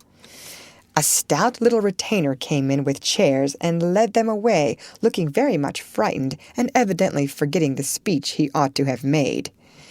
Act third was the castle hall, and here Hagar appeared, having come to free the lovers and finish Hugo. She hears him coming and hides, sees him put the potions into 2 cups of wine, and bid the timid little servant, "Bear them to the captives in their cells, and tell them I shall come anon." The servant takes Hugo aside to tell him something, and Hagar changes the cups for 2 others, which are harmless. Ferdinando, the minion, carries them away, and Hagar puts back the cup which holds the poison meant for Roderigo. Hugo, getting thirsty after a long warble, drinks it, loses his wits, and after a good deal of clutching and stamping, falls flat and dies, while Hagar informs him what she has done in a song of exquisite power and melody. This was a truly thrilling scene, though some persons might have thought that the sudden tumbling down of a quantity of long red hair rather marred the effect of the villain's death. He was called before the curtain, and with great propriety appeared, leading Hagar, whose singing was considered more wonderful than all the rest of the performance put together. Act fourth displayed the despairing Roderigo on the point of stabbing himself because he has been told that Zara has deserted him. Just as the dagger is at his heart, a lovely song is sung under his window, informing him that Zara is true but in danger, and he can save her if he will. A key is thrown in, which unlocks the door, and in a spasm of rapture he tears off his chains and rushes away to find and rescue his lady love. Act 5th opened with a stormy scene between Zara and Don Pedro. He wishes her to go into a convent, but she won't hear of it, and after a touching appeal is about to faint when Roderigo dashes in and demands her hand. Don Pedro refuses because he is not rich. They shout and gesticulate tremendously, but cannot agree, and Roderigo is about to bear away the exhausted Zara when the timid servant enters with a letter and a bag from Hagar, who has mysteriously disappeared. The latter informs the party that she bequeaths untold wealth to the young pair and an awful doom to Don Pedro if he doesn't make them happy. The bag is opened, and several quarts of tin money shower down upon the stage till it is quite glorified with the glitter. This entirely softens the stern sire. He consents without a murmur. All join in a joyful chorus, and the curtain falls upon the lovers kneeling to receive Don Pedro's blessings in attitudes of the most romantic grace. Tumultuous applause followed, but received an unexpected check, for the cot-bed on which the dress circle was built suddenly shut up and extinguished the enthusiastic audience. Roderigo and Don Pedro flew to the rescue, and all were taken out unhurt, though many were speechless with laughter. The excitement was hardly subsided when Hannah appeared with Mrs. March's compliments, and would the ladies walk down to supper. This was a surprise even to the actors, and when they saw the table, they looked at one another in rapturous amazement. It was like Marmee to get up a little treat for them, but anything so fine as this was unheard of since the departed days of plenty. There was ice cream, actually 2 dishes of it, pink and white, and cake and fruit, and distracting French bonbons. And in the middle of the table, 4 great bouquets of hothouse flowers. It quite took their breath away, and they stared first at the table and then at their mother, who looked as if she enjoyed it immensely. "Is it fairies?" asked Amy. "Santa Claus," said Beth. "Mother did it," and Meg smiled her sweetest in spite of her gray beard and white eyebrows. "Aunt March had a good fit and sent the supper," cried Joe with a sudden inspiration. "All wrong. Old Mr. Lawrence sent it," replied Mrs. March. "The Lawrence boy's grandfather. What in the world put such a thing into his head? We don't know him," exclaimed Meg. "Hannah told one of his servants about your breakfast party. He is an odd old gentleman, but that pleased him. He knew my father years ago, and he sent me a polite note this afternoon saying he hoped I would allow him to express his friendly feeling toward my children by sending them a few trifles in honor of the day. I could not refuse, and so you have a little feast at night to make up for the bread and milk breakfast." "That boy put it into his head. I know he did."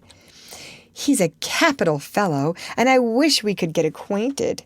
He looks as if he'd like to know us, but he's bashful, and Meg is so prim she won't let me speak to him when we pass," said Joe, as the plates went round and the ice began to melt out of sight with ohs and ahs of satisfaction. "You mean the people who live in the big house next door, don't you?" asked one of the girls. "My mother knows old Mr. Lawrence, but says he's very proud and doesn't like to mix with his neighbors. He keeps his grandson shut up when he isn't riding or walking with his tutor, and makes him study very hard. We invited him to our party, but he didn't come. Mother says he's very nice, though he never speaks to us girls. Our cat ran away once, and he brought her back, and we talked over the fence, and were getting on capitally all about cricket and so on, when he saw Meg coming and walked off. I mean to know him some day, for he needs fun. I'm sure he does," said Joe decidedly. "I like his manners, and he looks like a little gentleman, so I've no objection to you knowing him if a proper opportunity comes. He brought the flowers himself, and I should have asked him in if I had been sure what was going on upstairs. He looked so wistful as he went away, hearing the frolic and evidently having none of his own. "It's a mercy you didn't, Mother," laughed Jo, looking at her boots. "But we'll have another play sometime that he can see. Perhaps he'll help act. Wouldn't that be jolly?" "I never had such a fine bouquet before. How pretty it is!" And Meg examined her flowers with great interest. "They are lovely, but Beth's roses are sweeter to me," said Mrs. March, smelling the half-dead posy in her belt. Beth nestled up to her and whispered softly, "I wish I could send my bunch to Father. I'm afraid he isn't having such a Merry Christmas as we are." End of chapter. Read by Lorraine Montgomery for Lit to Go on the web at fcit.usf.edu.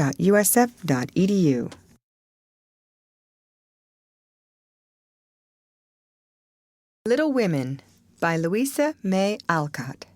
Chapter 7. Amy's Valley of Humiliation. "That boy is a perfect cyclops, isn't he?" said Amy one day as Laurie clattered by on horseback with the flourish of his whip as he passed. "How dare you say so when he's got both his eyes? And very handsome ones they are, too," cried Jo, who resented any slighting remarks about her friend. "I didn't say anything about his eyes, and I don't see why you need fire up when I admire his riding." "Oh, my goodness! That little goose means a centaur, and she called him a cyclops," exclaimed Jo with a burst of laughter. "You needn't be so rude. It's only a lapse of linguae, as Mr. Davis says," retorted Amy, finishing Jo with her Latin. "I just wish I had a little of the money Laurie spends on that horse," she added, as if to herself, yet hoping her sisters would hear. "Why?" asked Meg kindly, for Jo had gone off in another laugh at Amy's second blunder. "I need it so much. I'm dreadfully in debt, and it won't be my turn to have the rag money for a month." "In debt, Amy? What do you mean?" And Meg looked sober. "Why, I owe at least a dozen pickled limes, and I can't pay them, you know, till I have money, for Marmee forbade my having anything charged at the shop." "Tell me all about it. Are limes the fashion now?" "It used to be pricking bits of rubber to make balls," and Meg tried to keep her countenance. Amy looked so grave and important. "Why, you see, the girls are always buying them, and unless you want to be thought mean, you must do it, too. It's nothing but limes now, for everyone is sucking them in their desks in school time and trading them off for pencils, bead rings, paper dolls, or something else at recess. If one girl likes another, she gives her a lime. If she's mad with her, she eats one before her face and doesn't offer even a suck. They treat by turns, and I've had ever so many but haven't returned them, and I ought, for they are debts of honor, you know." "How much will pay them off and restore your credit?" asked Meg, taking out her purse. "A quarter would more than do it, and leave a few cents over for a treat for you. Don't you like limes?" "Not much. You may have my share. Here's the money. Make it last as long as you can, for it isn't very plenty, you know." "Oh, thank you. It must be so nice to have pocket money. I'll have a grand feast, for I haven't tasted a lime this week. I felt delicate about taking any, as I couldn't return them, and I'm actually suffering for one." Next day Amy was rather late at school, but could not resist the temptation of displaying, with pardonable pride, a moist brown paper parcel before she consigned it to the inmost recesses of her desk. During the next few minutes the rumor that Amy March had got 24 delicious limes — she ate one on the way — and was going to treat circulated through her set, and the attentions of her friends became quite overwhelming. Katie Brown invited her to her next party on the spot. Mary Kingsley insisted on lending her her watch till recess, and Jenny Snow, a satirical young lady who had basely twitted Amy upon her limeless state, promptly buried the hatchet and offered to furnish answers to certain appalling sums. But Amy had not forgotten Miss Snow's cutting remarks about some persons whose noses were not too flat to smell other people's limes, and stuck-up people who were not too proud to ask for them, and she instantly crushed that Snow girl's hopes by the withering telegram, "You needn't be so polite all of a sudden, for you won't get any." A distinguished personage happened to visit the school that morning, and Amy's beautifully drawn maps received praise, which honor to her foe rankled in the soul of Miss Snow and caused Miss March to assume the airs of a studious young peacock. But alas, alas, pride goes before a fall, and the revengeful Snow turned the tables with disastrous success. No sooner had the guest paid the usual stale compliments and bowed himself out than Jenny, under pretense of asking an important question, informed Mr. Davis, the teacher, that Amy March had pickled limes in her desk. Now Mr. Davis had declared limes a contraband article, and solemnly vowed to publicly ferule the first person who was found breaking the law. This much-enduring man had succeeded in banishing chewing gum after a long and stormy war, had made a bonfire of the confiscated novels and newspapers, had suppressed a private post office, had forbidden distortions of the face, nicknames, and caricatures, and done all that one man could do to keep 100 rebellious girls in order. Boys are trying enough to human patience, goodness knows, but girls are infinitely more so, especially to nervous gentlemen with tyrannical tempers and no more talent for teaching than Dr. Blimber. Mr. Davis knew any quantity of Greek, Latin, algebra, and ologies of all sorts, so he was called a fine teacher, and manners, morals, feelings, and examples were not considered of any particular importance. It was a most unfortunate moment for denouncing Amy, and Jenny knew it. Mr. Davis had evidently taken his coffee too strong that morning. There was an east wind which always affected his neuralgia, and his pupils had not done him the credit which he felt he deserved. Therefore, to use the expressive, if not elegant language of a schoolgirl, he was as nervous as a witch and as cross as a bear. The word limes was like fire to powder. His yellow face flushed, and he rapped on his desk with an energy which made Jenny skip to her seat with unusual rapidity. "Young ladies, attention if you please." At the stern order the buzz ceased, and 50 pairs of blue, black, gray, and brown eyes were obediently fixed upon his awful countenance. "Miss March, come to the desk." Amy rose to comply with outward composure, but a secret fear oppressed her, for the limes weighed upon her conscience. "Bring with you the limes you have in your desk," was the unexpected command which arrested her before she got out of her seat. "Don't take all," whispered her neighbor, a young lady of great presence of mind. Amy hastily shook out 6 and laid the rest down before Mr. Davis, feeling that any man possessing a human heart would relent when the delicious perfume met his nose. Unfortunately, Mr. Davis particularly detested the odor of the fashionable pickle, and disgust added to his wrath. "Is that all?" "Not quite," stammered Amy. "Bring the rest immediately."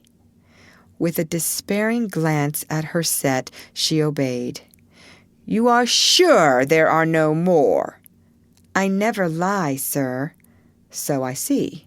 Now, take these disgusting things 2 by 2 and throw them out of the window." There was a simultaneous sigh, which created quite a little gust, as the last hope fled, and the treat was ravished from their longing lips. Scarlet with shame and anger, Amy went to and fro 6 dreadful times, and as each doomed couple, looking oh so plump and juicy, fell from her reluctant hands, a shout from the street completed the anguish of the girls, for it told them that their feast was being exulted over by the little Irish children, who were their sworn foes. This was too much. All flashed indignant or appalling glances at the inexorable Davis, and one passionate lime lover burst into tears. As Amy returned from her last trip, Mr. Davis gave a portentous hum and said in his most impressive manner, "Young ladies, you remember what I said to you a week ago. I am sorry this has happened, but I never allow my rules to be infringed, and I never break my word. Miss March, hold out your hand." Amy started and put both hands behind her, turning on him an imploring look which pleaded for her better than the words she could not utter. She was rather a favorite with old Davis, as of course he was called, and it's my private belief that he would have broken his word if the indignation of one impressible young lady had not found vent in a hiss. That hiss, faint as it was, irritated the irascible gentleman and sealed the culprit's fate. "Your hand, Miss March," was the only answer her mute appeal received, and too proud to cry or beseech, Amy set her teeth, threw back her head defiantly, and bore without flinching several tingling blows on her little palm. They were neither many nor heavy, but that made no difference to her. For the first time in her life she had been struck, and the disgrace in her eyes was as deep as if he had knocked her down. "You will now stand on the platform till recess," said Mr. Davis, resolved to do the thing thoroughly, since he had begun. That was dreadful. It would have been bad enough to go to her seat and see the pitying faces of her friends or the satisfied ones of her few enemies, but to face the whole school with that shame fresh upon her seemed impossible, and for a second she felt as if she could only drop down where she stood and break her heart with crying. A bitter sense of wrong and the thought of Jenny Snow helped her to bear it, and, taking the ignominious place, she fixed her eyes on the stove funnel above what now seemed a sea of faces, and stood there so motionless and white that the girls found it hard to study with that pathetic figure before them. During the 15 minutes that followed, the proud and sensitive little girl suffered a shame and pain which she never forgot. To others, it might seem a ludicrous or trivial affair, but to her it was a hard experience, for during the 12 years of her life she had been governed by love alone, and a blow of that sort had never touched her before. The smart of her hand and the ache of her heart were forgotten in the sting of the thought, "I shall have to tell at home, and they will be so disappointed in me." The 15 minutes seemed an hour, but they came to an end at last, and the word recess had never seemed so welcome to her before. "You can go, Miss March," said Mr. Davis, looking, as he felt, uncomfortable. He did not soon forget the reproachful glance Amy gave him as she went, without a word to anyone, straight into the anteroom, snatched her things, and left the place forever, as she passionately declared to herself. She was in a sad state when she got home, and when the older girls arrived, some time later, an indignation meeting was held at once. Mrs. March did not say much, but looked disturbed, and comforted her afflicted little daughter in her tenderest manner. Meg bathed the insulted hand with glycerin and tears. Beth felt that even her beloved kittens would fail as a balm for griefs like this.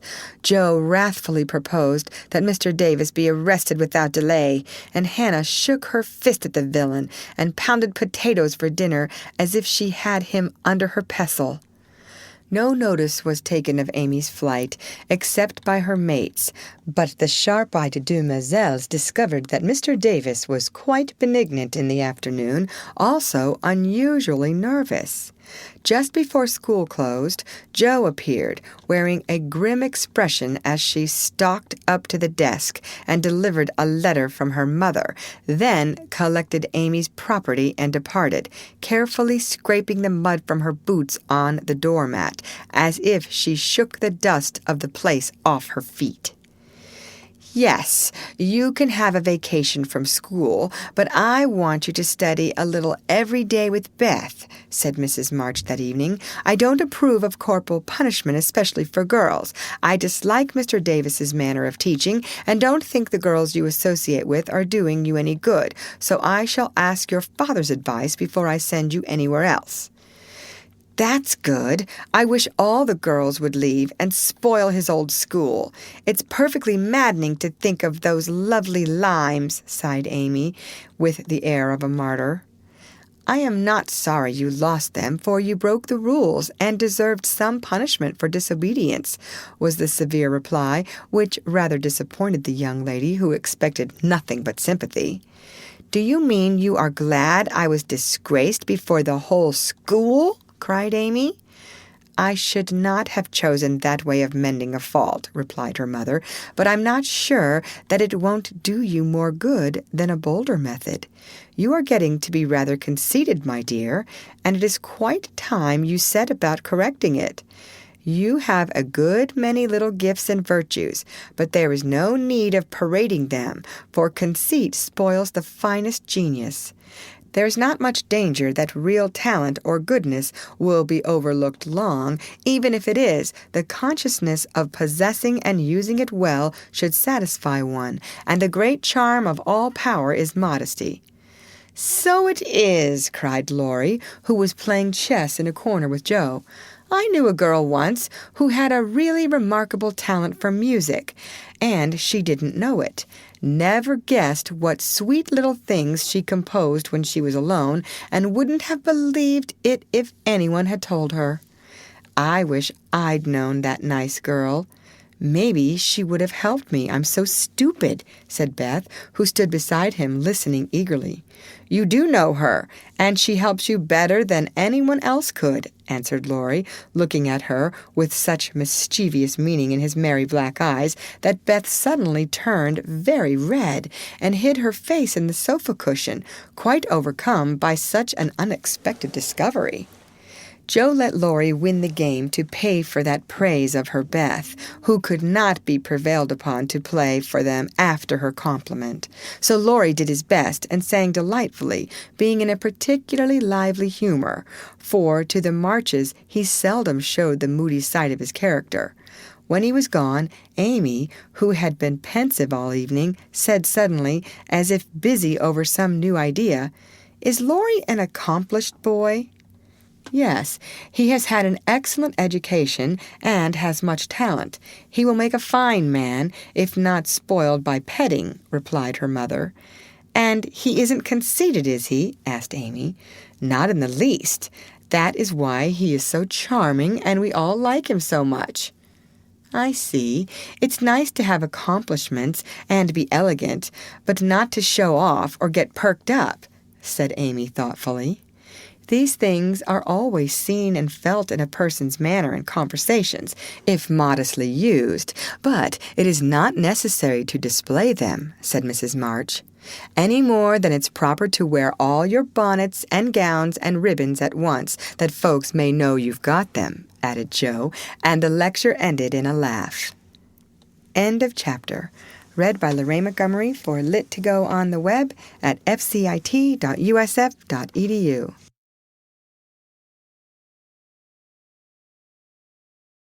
The Little Women by Louisa May Alcott. Chapter 8. Jo Meets Apollyon. "Girls, where are you going?" asked Amy, coming into their room one Saturday afternoon and finding them getting ready to go out with an air of secrecy which excited her curiosity.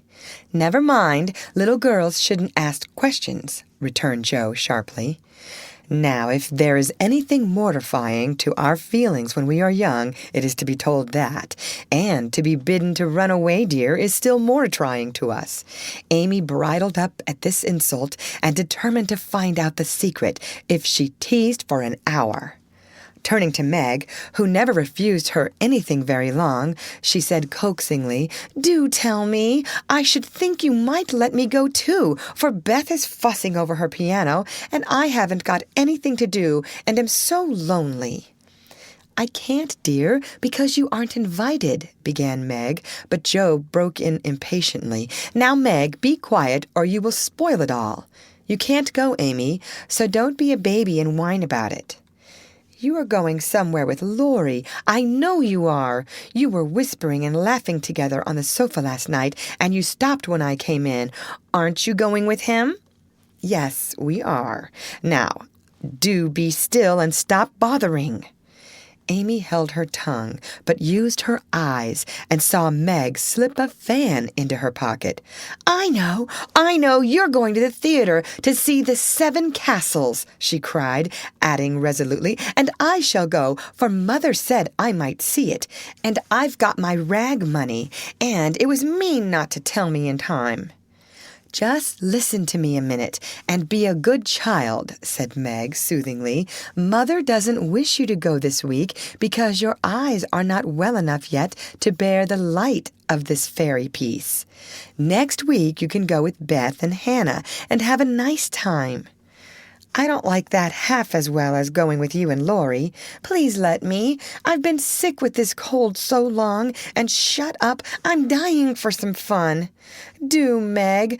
I'll be ever so good," pleaded Amy, looking as pathetic as she could. "Suppose we take her. I don't believe Mother would mind if we bundle her up well," began Meg. "If she goes, I shan't. And if I don't, Laurie won't like it. And it will be very rude after he invited only us to go and drag in Amy. I should think she'd hate to poke herself where she isn't wanted," said Jo crossly, for she disliked the trouble of overseeing a fidgety child when she wanted to enjoy herself. Her tone and manner angered Amy, who began to put her boots on, saying in her most aggravating way, "I shall go. Meg says I may, and if I pay for myself, Laurie hasn't anything to do with it. You can't sit with us, for our seats are reserved, and you mustn't sit alone, so Laurie will give you his place, and that will spoil our pleasure. Or he'll get another seat for you, and that isn't proper when you weren't asked. You shan't stir a step, so you may just stay where you are," scolded Jo, crosser than ever, having just pricked her finger in her hurry. Sitting on the floor with one boot on, Amy began to cry, and Meg to reason with her, when Laurie called from below, and the 2 girls hurried down, leaving their sister wailing. For now and then she forgot her grown-up ways and acted like a spoiled child. Just as the party was setting out, Amy called over the banisters in a threatening tone, "You'll be sorry for this, Jo March. See if you ain't." "Fiddlesticks!" returned Jo, slamming the door. They had a charming time, for the 7 Castles of the Diamond Lake was as brilliant and wonderful as heart could wish. But in spite of the comical red imps, sparkling elves, and the gorgeous princes and princesses, Jo's pleasure had a drop of bitterness in it.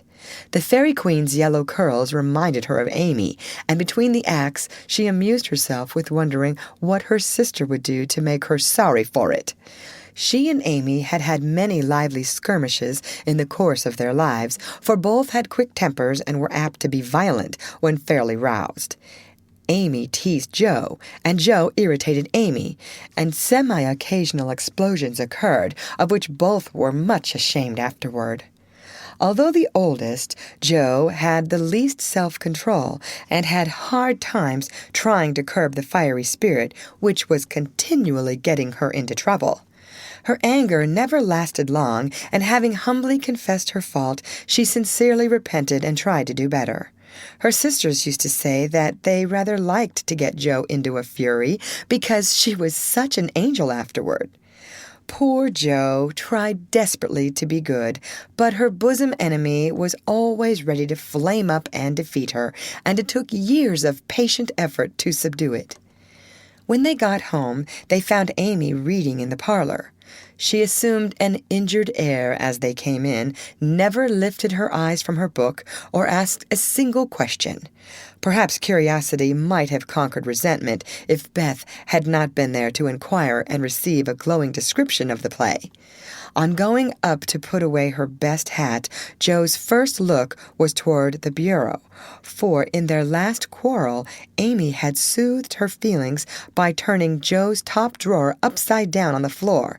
Everything was in its place, however, and after a hasty glance into her various closets, bags, and boxes, Jo decided that Amy had forgiven and forgotten her wrongs. There Jo was mistaken, for next day she made a discovery which produced a tempest. Meg, Beth, and Amy were sitting together, late in the afternoon, when Jo burst into the room, looking excited and demanding breathlessly, "Has anyone taken my book?"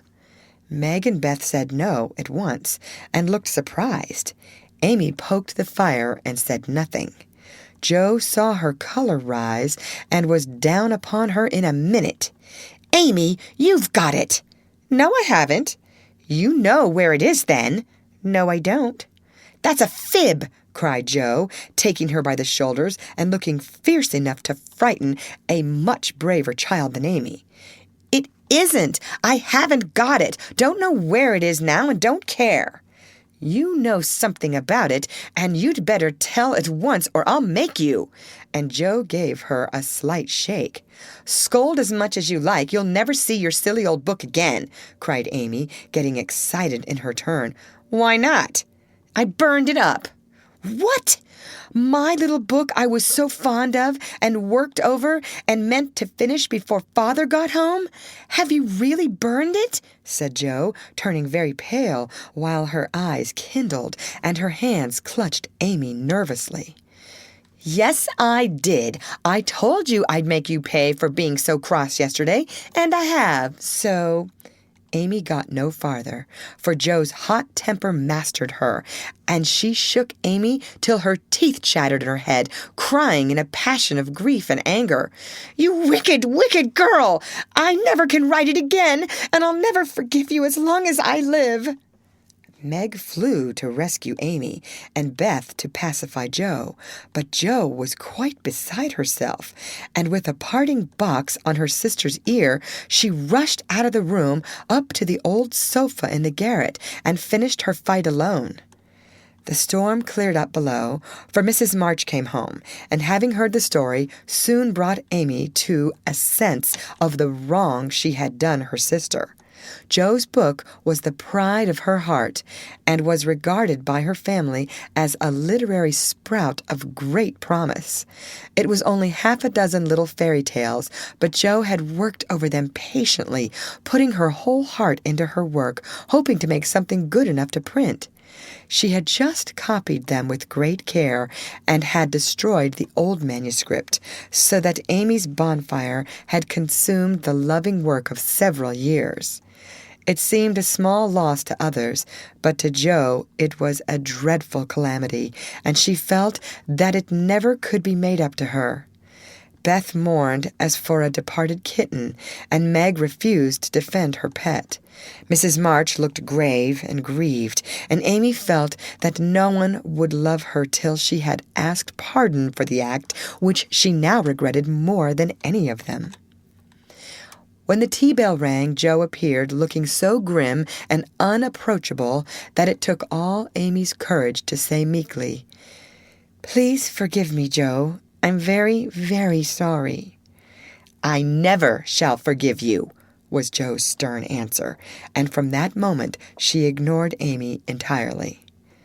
No one spoke of the great trouble, not even Mrs. March, for all had learned by experience that when Jo was in that mood words were wasted, and the wisest course was to wait till some little accident or her own generous nature softened Jo's resentment and healed the breach.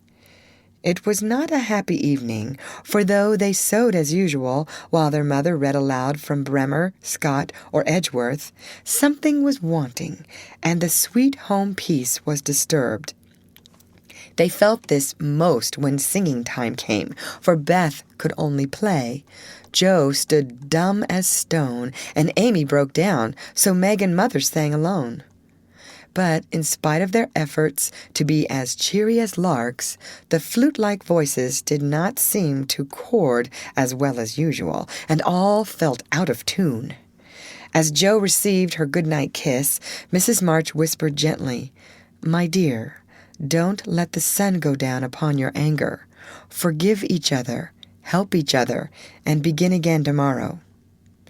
Jo wanted to lay her head down on that motherly bosom and cry her grief and anger all away, but tears were an unmanly weakness, and she felt so deeply injured that she really couldn't quite forgive yet. So she winked hard, shook her head, and said gruffly, because Amy was listening, "It was an abominable thing, and she doesn't deserve to be forgiven." With that she marched off to bed, and there was no merry or confidential gossip that night. Amy was much offended that her overtures of peace had been repulsed, and began to wish she had not humbled herself to feel more injured than ever, and to plume herself on her superior virtue in a way which was particularly exasperating. Jo still looked like a thundercloud, and nothing went well all day. It was bitter cold in the morning. She dropped her precious turnover in the gutter. Aunt March had an attack of the fidgets. Meg was sensitive. Beth would look grieved and wistful when she got home, and Amy kept making remarks about people who were always talking about being good, and yet wouldn't even try when other people set them a virtuous example. "Everybody is so hateful. I'll ask Laurie to go skating. He is always kind and jolly, and will put me to rights, I know," said Jo to herself, and off she went.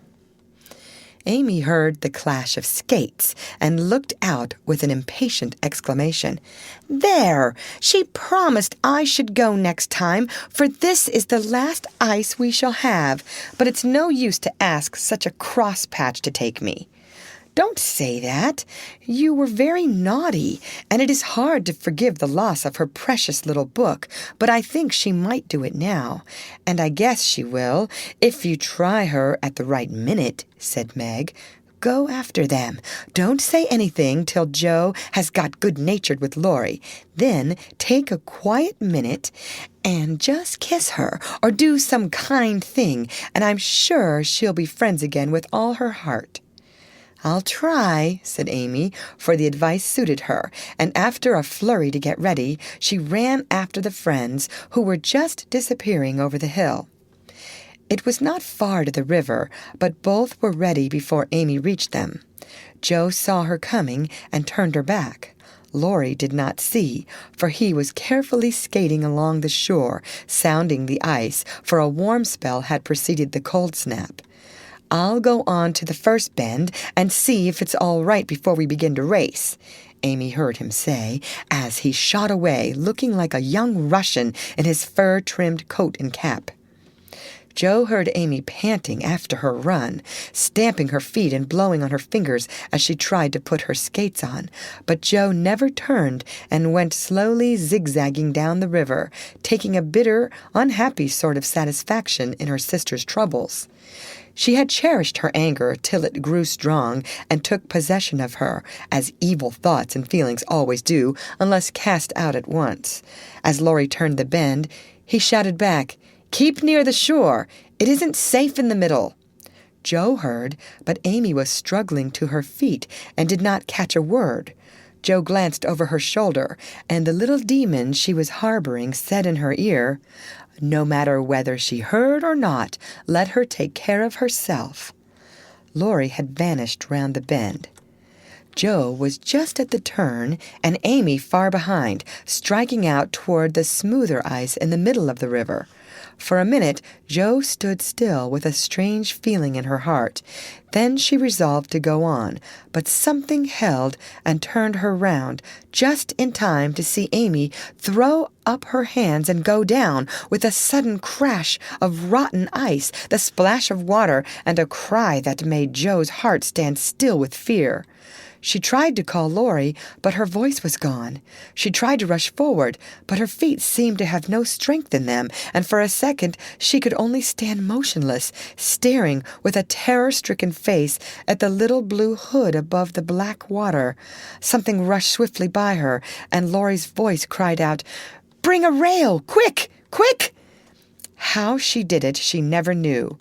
But for the next few minutes she worked as if possessed, blindly obeying Laurie, who was quite self-possessed and lying flat, held Amy up by his arm and hockey stick till Jo dragged a rail from the fence, and together they got the child out, more frightened than hurt. "Now then, we must walk her home as fast as we can. Pile our things on her while I get off these confounded skates," cried Laurie, wrapping his coat round Amy and tugging away at the straps which never seemed so intricate before. Shivering, dripping, and crying, they got Amy home, and after an exciting time of it she fell asleep, rolled in blankets before a hot fire. During the bustle, Jo had scarcely spoken, but flown about, looking pale and wild, with her things half off, her dress torn, and her hands cut and bruised by ice and rails and refractory buckles. When Amy was comfortably asleep, the house quiet, and Mrs. March sitting by the bed, she called Jo to her and began to bind up the hurt hands. "Are you sure she is safe?" whispered Jo, looking remorsefully at the golden head, which might have been swept away from her sight forever under the treacherous ice. "Quite safe, dear. She is not hurt, and won't even take cold, I think. You were so sensible in covering and getting her home quickly," replied her mother cheerfully. "Laurie did it all. I only let her go. Mother, if she should die, it would be my fault."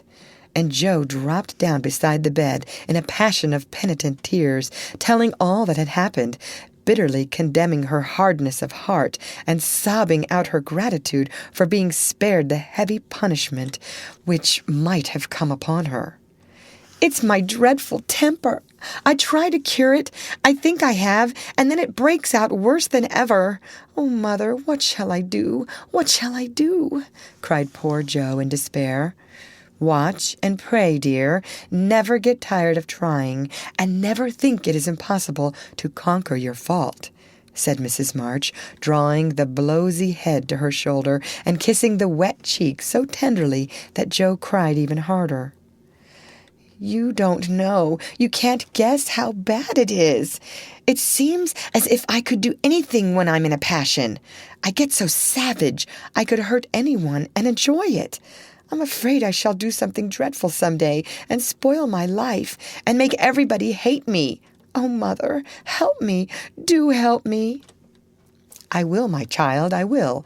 Don't cry so bitterly. But remember this day, and resolve with all your soul that you will never know another like it. Jo, dear, we all have our temptations, some far greater than yours, and it often takes us all our lives to conquer them. You think your temper is the worst in the world, but mine used to be just like it." "Yours, Mother? Why, you are never angry." And for the moment, Jo forgot remorse in surprise. "I've been trying to cure it for 40 years, and have only succeeded in controlling it. I am angry nearly every day of my life, Jo, but I have learned not to show it, and I still hope to learn not to feel it, though it may take me another 40 years to do so." The patience and the humility of the face she loved so well was a better lesson to Jo than the wisest lecture, the sharpest reproof. She felt comforted at once by the sympathy and confidence given her. The knowledge that her mother had a fault like hers and tried to mend it made her own easier to bear and strengthened her resolution to cure it, though 40 years seemed rather a long time to watch and pray to a girl of 15.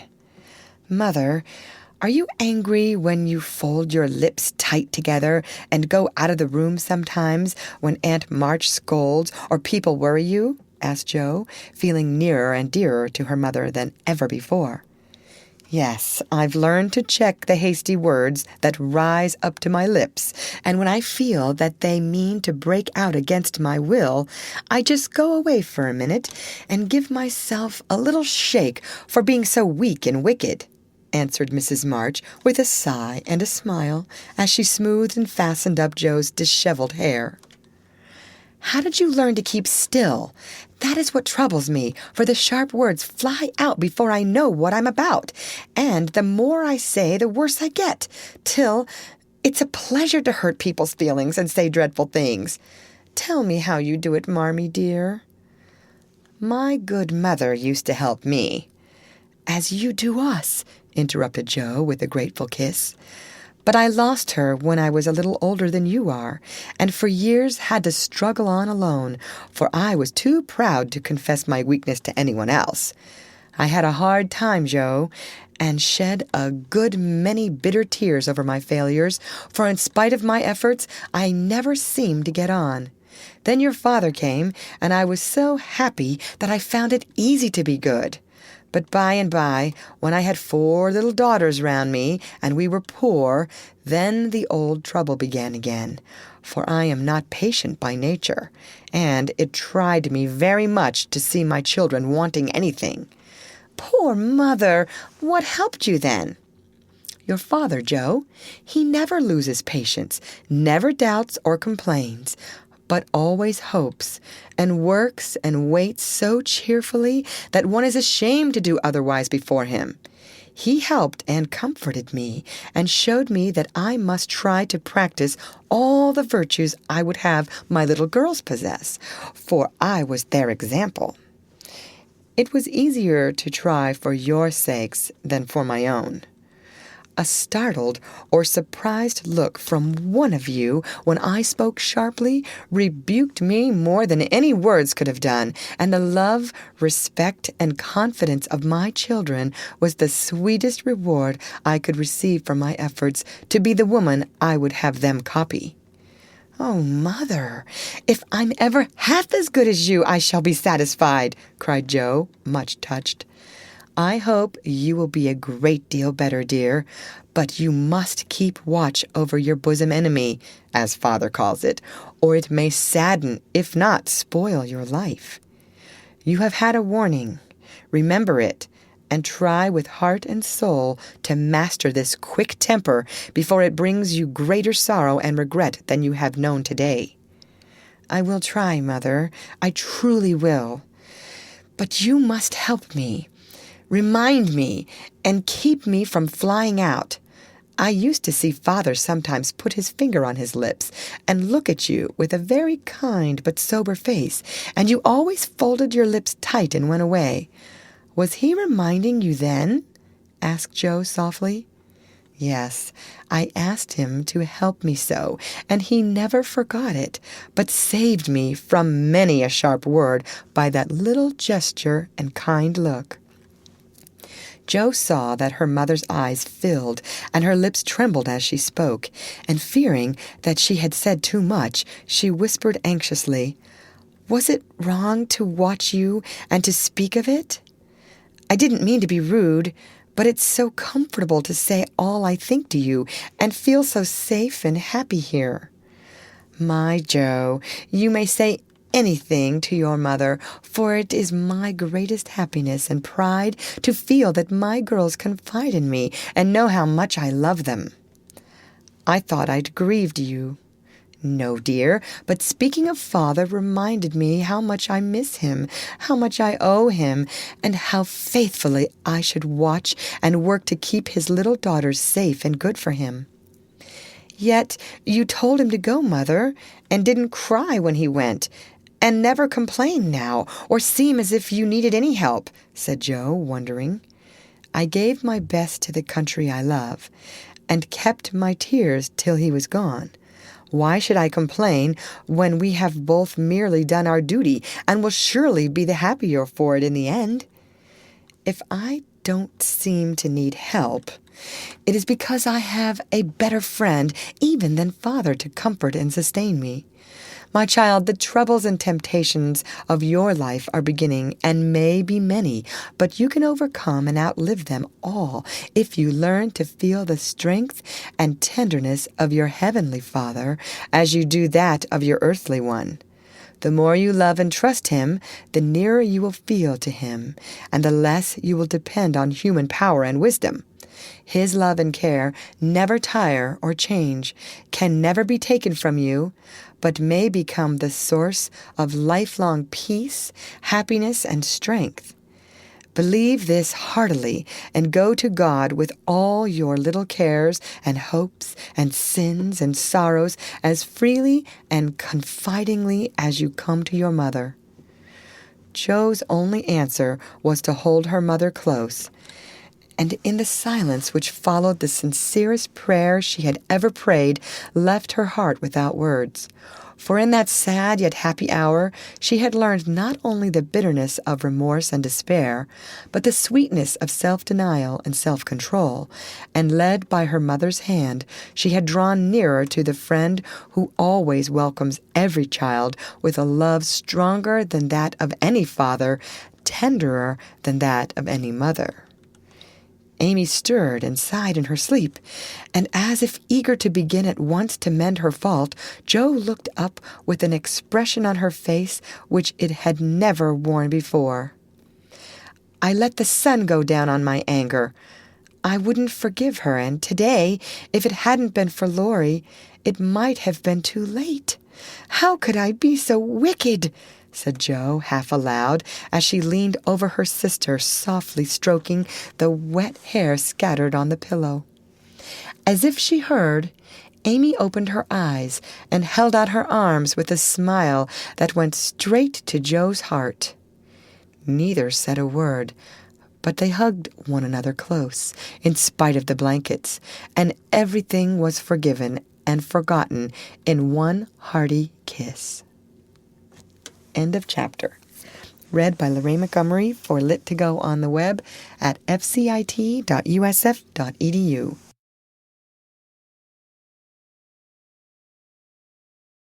Little Women by Louisa May Alcott.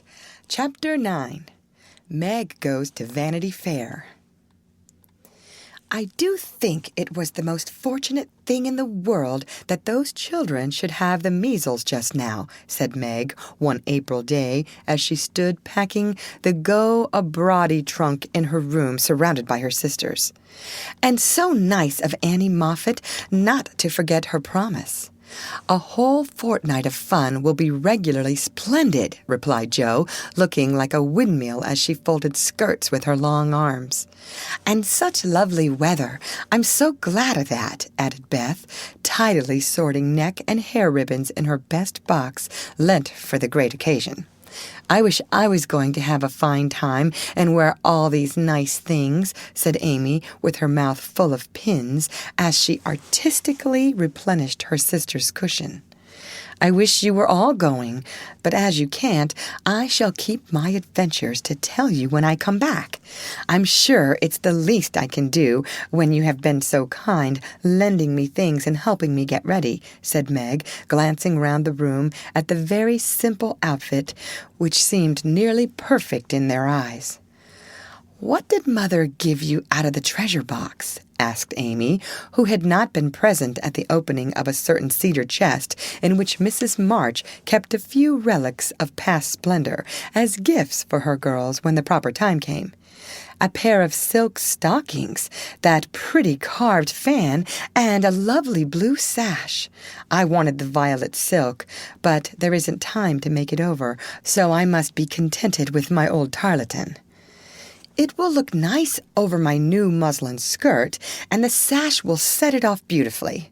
I wish I hadn't smashed my coral bracelet, for you might have had it, said Jo, who loved to give and lend, but whose possessions were usually too dilapidated to be of much use. There is a lovely old-fashioned pearl set in the treasure chest, but Mother said real flowers were the prettiest ornament for a young girl, and Laurie promised to send me all I want," replied Meg. "Now, let me see. There's my new gray walking suit. Just curl up the feather in my hat, Beth.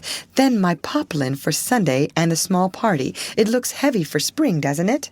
The violet silk would be so nice. Oh, dear. Never mind, you've got the tarlatan for the big party, and you always look like an angel in white," said Amy, brooding over the little store of finery in which her soul delighted. "It isn't low-necked, and it doesn't sweep enough, but it will have to do. My blue house dress looks so well turned and freshly trimmed that I feel as if I'd got a new one. My silk sack isn't a bit the fashion, and my bonnet doesn't look like Sally's. I didn't like to say anything, but I was sadly disappointed in my umbrella. I told Mother black with a white handle, but she forgot and bought a green one with a yellowish handle. It's strong and neat, so I ought not to complain, but I know I shall feel ashamed of it beside Annie's silk one with the gold top," sighed Meg, surveying the little umbrella with great disfavor. "Change it," advised Jo. "I won't be so silly or hurt Marmy's feelings when she took so much pains to get my things. It's a nonsensical notion of mine, and I'm not going to give up to it. My silk stockings and 2 pairs of new gloves are my comfort. You are a dear to lend me yours, Jo. I feel so rich and sort of elegant with 2 new pairs and the old ones cleaned up for common." And Meg took a refreshing peep at her glove box. "Annie Moffat has blue and pink bows on her nightcaps. Would you put some on mine?" she asked, as Beth brought up a pile of snowy muslins fresh from Hannah's hands. "No, I wouldn't, for the smart caps won't match the plain gowns without any trimming on them. Poor folks shouldn't rig," said Jo decidedly. "I wonder if I shall ever be happy enough to have real lace on my clothes and bows on my caps," said Meg impatiently. "You said the other day that you'd be perfectly happy if you could only go to Annie Moffat's," observed Beth in her quiet way. "So I did. Well, I am happy, and I won't fret. But it does seem as if the more one gets, the more one wants, doesn't it?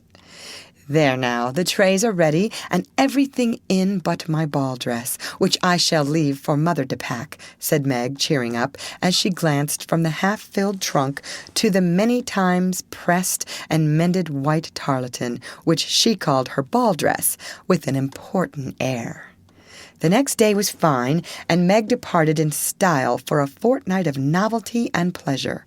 Mrs. March had consented to the visit rather reluctantly, fearing that Margaret would come back more discontented than she went. But she begged so hard, and Sally had promised to take good care of her, and a little pleasure seemed so delightful after a winter of irksome work that the mother yielded, and the daughter went to take her first taste of fashionable life. The Moffats were very fashionable, and simple Meg was rather daunted at first by the splendor of the house and the elegance of its occupants. But they were kindly people, in spite of the frivolous life they led, and soon put their guest at her ease. Perhaps Meg felt, without understanding why, that they were not particularly cultivated or intelligent people, and that all their gilding could not quite conceal the ordinary material of which they were made. It certainly was agreeable to fare sumptuously drive in a fine carriage, wear her best frock every day, and do nothing but enjoy herself. It suited her exactly, and soon she began to imitate the manners and conversation of those about her, to put on little airs and graces, use French phrases, crimp her hair, take in her dresses, and talk about the fashions as well as she could. The more she saw of Annie Moffat's pretty things, the more she envied her and sighed to be rich. Home now looked bare and dismal as she thought of it. Work grew harder than ever, and she felt that she was a very destitute and much injured girl, in spite of the new gloves and silk stockings. She had not much time for repining, however, for the 3 young girls were busily employed in having a good time.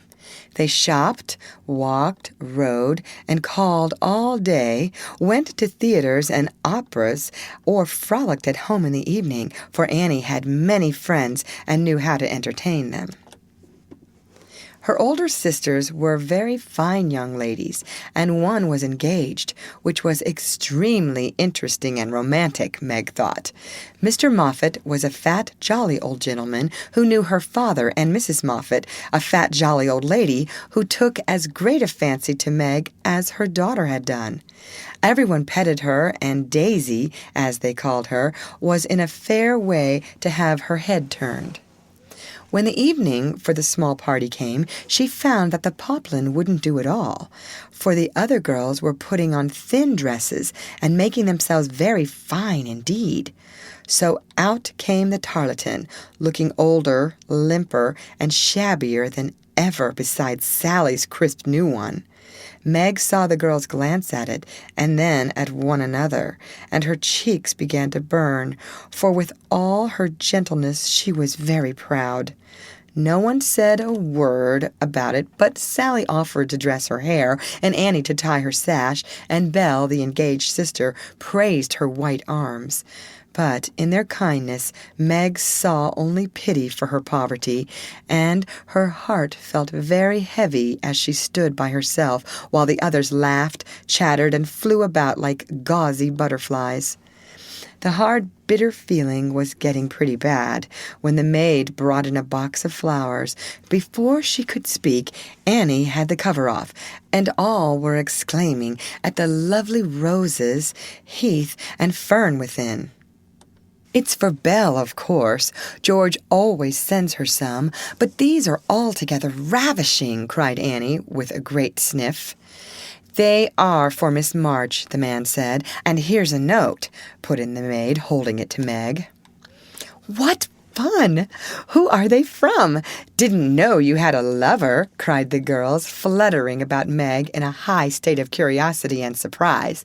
"The note is from Mother, and the flowers from Laurie," said Meg simply, yet much gratified that he had not forgotten her. "Oh, indeed," said Annie with a funny look as Meg slipped the note into her pocket as a sort of talisman against envy, vanity, and false pride, for the few loving words had done her good, and the flowers cheered her up by their beauty. Feeling almost happy again, she laid by a few ferns and roses for herself, and quickly made up the rest in dainty bouquets for the breasts, hair, and skirts of her friends, offering them so prettily that Clara, the elder sister, told her she was the sweetest little thing she ever saw, and they looked quite charmed with her small attention. Somehow the kind act finished her despondency, and when all the rest went to show themselves to Mrs. Moffat, she saw a happy, bright-eyed face in the mirror as she laid her ferns against her rippling hair and fastened the roses in the dress that didn't strike her so very shabby now. She enjoyed herself very much that evening, for she danced to her heart's content. Everyone was very kind, and she had 3 compliments. Annie made her sing, and someone said she had a remarkably fine voice. Major Lincoln asked who the fresh little girl with the beautiful eyes was, and Mr. Moffat insisted on dancing with her because she didn't dawdle, but had some spring in her, as he gracefully expressed it. So altogether she had a very nice time, till she overheard a bit of conversation which disturbed her extremely. She was sitting just inside the conservatory, waiting for her partner to bring her an ice, when she heard a voice ask on the other side of the flowery wall, "How old is he?" 16 or 17, I should say," replied another voice. "It would be a grand thing for one of those girls, wouldn't it? Sally says they are very intimate now, and the old man quite dotes on them." Mrs. M has made her plans, I dare say, and will play her cards well, early as it is. The girl evidently doesn't think of it yet, said Mrs. Moffat. She told that fib about her mamma, as if she did know, and colored up when the flowers came quite prettily, poor thing. She'd be so nice if she was only got up in style. Do you think she'd be offended if we offered to lend her a dress for Thursday? Asked another voice. She's proud, but I don't believe she'd mind, for that dowdy tarlatan is all she has got. She may tear it tonight, and that will be a good excuse for offering a decent one. Here Meg's partner appeared, to find her looking much flushed and rather agitated. She was proud, and her pride was useful just then, for it helped her hide her mortification, anger, and disgust at what she had just heard. For innocent and unsuspicious as she was, she could not help understanding the gossip of her friends. She tried to forget it, but could not, and kept repeating to herself, Mrs. M has made her plans, that fib about her mamma and dowdy tarlatan, till she was ready to cry and rush home to tell her troubles and ask for advice. As that was impossible, she did her best to seem gay, and being rather excited, she succeeded so well that no one dreamed what an effort she was making. She was very glad when it was all over, and she was quiet in her bed, where she could think and wonder and fume till her head ached and her hot cheeks were cooled by a few natural tears. Those foolish yet well-meant words had opened a new world to Meg, and much disturbed the peace of the old one, in which till now she had lived as happily as a child. Her innocent friendship with Laurie was spoiled by the silly speeches she had overheard.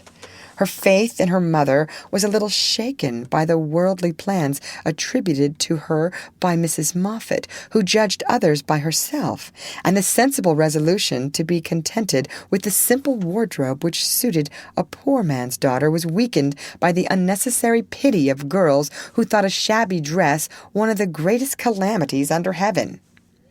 Poor Meg had a restless night, and got up heavy-eyed, unhappy, half resentful toward her friends, and half ashamed of herself for not speaking out frankly and setting everything right. Everybody dawdled that morning, and it was noon before the girls found energy enough even to take up their worsted work. Something in the manner of her friends struck Meg at once. They treated her with more respect, she thought, took quite a tender interest in what she said, and looked at her with eyes that plainly betrayed curiosity. All this surprised and flattered her, though she did not understand it till Miss Bell looked up from her writing and said with a sentimental air, "Daisy, dear, I've sent an invitation to your friend Mr. Lawrence for Thursday. We should like to know him, and it's only a proper compliment to you." Meg colored, but a mischievous fancy to tease the girls made her reply demurely, "You are very kind, but I'm afraid he won't come." "Why not, Sherry?" asked Miss Bell. "He's too old." "My child, what do you mean? What is his age, I beg to know?" cried Miss Clara. "Nearly 70, I believe," answered Meg, counting stitches to hide the merriment in her eyes. "You sly creature! Of course we meant the young man," exclaimed Miss Bell, laughing. "There isn't any. Laurie is only a little boy." And Meg laughed, also at the queer look which the sisters exchanged as she thus described her supposed lover. "About your age," Nan said. "Nearer my sister Jo's. I am 17 in August," returned Meg, tossing her head. "It's very nice of him to send you flowers, isn't it?" said Annie, looking wise about nothing.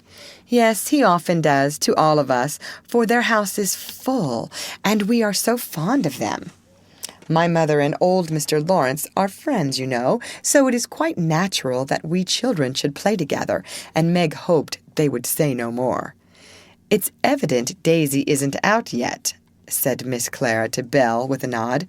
"Quite a pastoral state of innocence all round," returned Miss Bell with a shrug. "I'm going out to get some little matters for my girls. Can I do anything for you, young ladies?"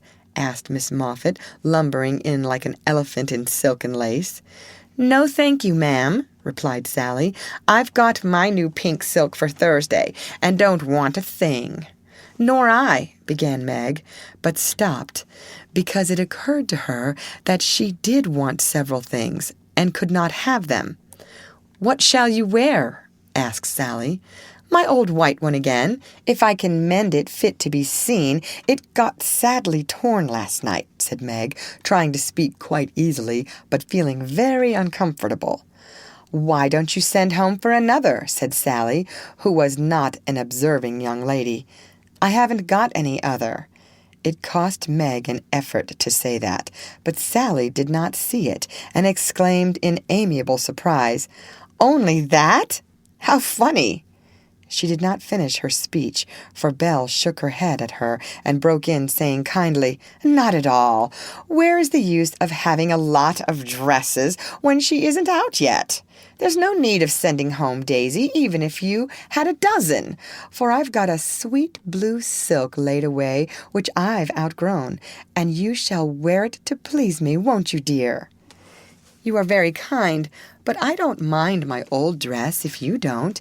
It does well enough for a little girl like me," said Meg. "Now, do let me please myself by dressing you up in style. I admire to do it. And you'd be a regular little beauty with a touch here and there. I shan't let anyone see you till you are done, and then we'll burst upon them like Cinderella and her godmother going to the ball," said Belle in her persuasive tone. Meg couldn't refuse the offer so kindly made, for a desire to see if she would be a little beauty after touching up caused her to accept and forget all her former uncomfortable feelings toward the Moffats. On the Thursday evening, Belle shut herself up with her maid, and between them they turned Meg into a fine lady. They crimped and curled her hair, they polished her neck and arms with some fragrant powder, touched her lips with coralline salve to make them redder, and Hortense would have added a soupçon of rouge if Meg had not rebelled. They laced her into a sky-blue dress, which was so tight she could hardly breathe, and so low in the neck that modest Meg blushed at herself in the mirror. A set of silver filigree was added, bracelets, necklace, brooch, and even earrings, for Hortense tied them on with a bit of pink silk which did not show. A cluster of tea rose buds at the bosom and a ruche reconciled Meg to the display of her pretty white shoulders, and a pair of high-heeled silk boots satisfied the last wish of her heart. A lace handkerchief, a plumy fan, and a bouquet in a shoulder-holder finished her off, and Miss Belle surveyed her with the satisfaction of a little girl with a newly dressed doll. "Mademoiselle is charmante, très jolie, is she not?" cried Hortense, clasping her hands in an affected rapture. "Come and show yourself," said Miss Belle, leading the way to the room where the others were waiting. As Meg went rustling after, with her long skirts trailing, her earrings tinkling, her curls waving, and her heart beating, she felt as if her fun had really begun at last, for the mirror had plainly told her that she was a little beauty. Her friends repeated the pleasing phrase enthusiastically, and for several minutes she stood, like a jackdaw in the fable, enjoying her borrowed plumes, while the rest chattered like a party of magpies. "While I dress, do you drill her, Nan, in the management of her skirt and those French heels, or she will trip herself up. Take your silver butterfly and catch up that long curl on the left side of her head, Clara, and don't any of you disturb the charming work of my hands," said Belle, as she hurried away, looking well pleased with her success. "You don't look a bit like yourself, but you are very nice. I'm nowhere beside you, for Belle has heaps of taste, and you're quite French, I assure you. Let your flowers hang. Don't be so careful of them, and be sure you don't trip," returned Sally, trying not to care that Meg was prettier than herself. Keeping that warning carefully in mind, Margaret got safely downstairs and sailed into the drawing rooms where the Moffats and a few early guests were assembled.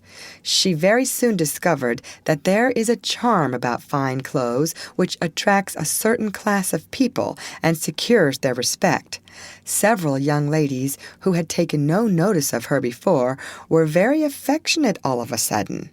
Several young gentlemen, who had only stared at her at the other party, now not only stared, but asked to be introduced, and said all manner of foolish but agreeable things to her, and several old ladies, who sat on the sofas and criticized the rest of the party, inquired who she was with an air of interest. She heard Mrs. Moffat reply to one of them, "Daisy March, father a colonel in the army, one of our first families, but reverses of fortune, you know, intimate friends of the Lawrences. Sweet creature, I assure you, my Ned is quite wild about her." "Dear me," said the old lady, putting up her glass for another observation of Meg, who tried to look as if she had not heard and been rather shocked at Mrs. Moffat's fibs. The queer feeling did not pass away, but she imagined herself acting the new part of fine lady, and so got on pretty well, though the tight dress gave her a side-ache, the train kept getting under her feet, and she was in constant fear lest her earrings should fly off and get lost or broken. She was flirting her fan and laughing at the feeble jokes of a young gentleman who tried to be witty, when she suddenly stopped laughing and looked confused, for just opposite she saw Laurie. He was staring at her with undisguised surprise and disapproval also, she thought, for though he bowed and smiled, yet something in his honest eyes made her blush and wish she had her old dress on. To complete her confusion, she saw Belle nudge Annie, and both glance from her to Laurie, who, she was happy to see, looked unusually boyish and shy. "Silly creatures to put such thoughts into my head. I won't care for it, or let it change me a bit," thought Meg, and rustled across the room to shake hands with her friend. "I'm glad you came. I was afraid you wouldn't," she said, with her most grown-up air. "Joe wanted me to come and tell her how you looked, so I did," answered Laurie, without turning his eyes upon her, though he half smiled at her maternal tone.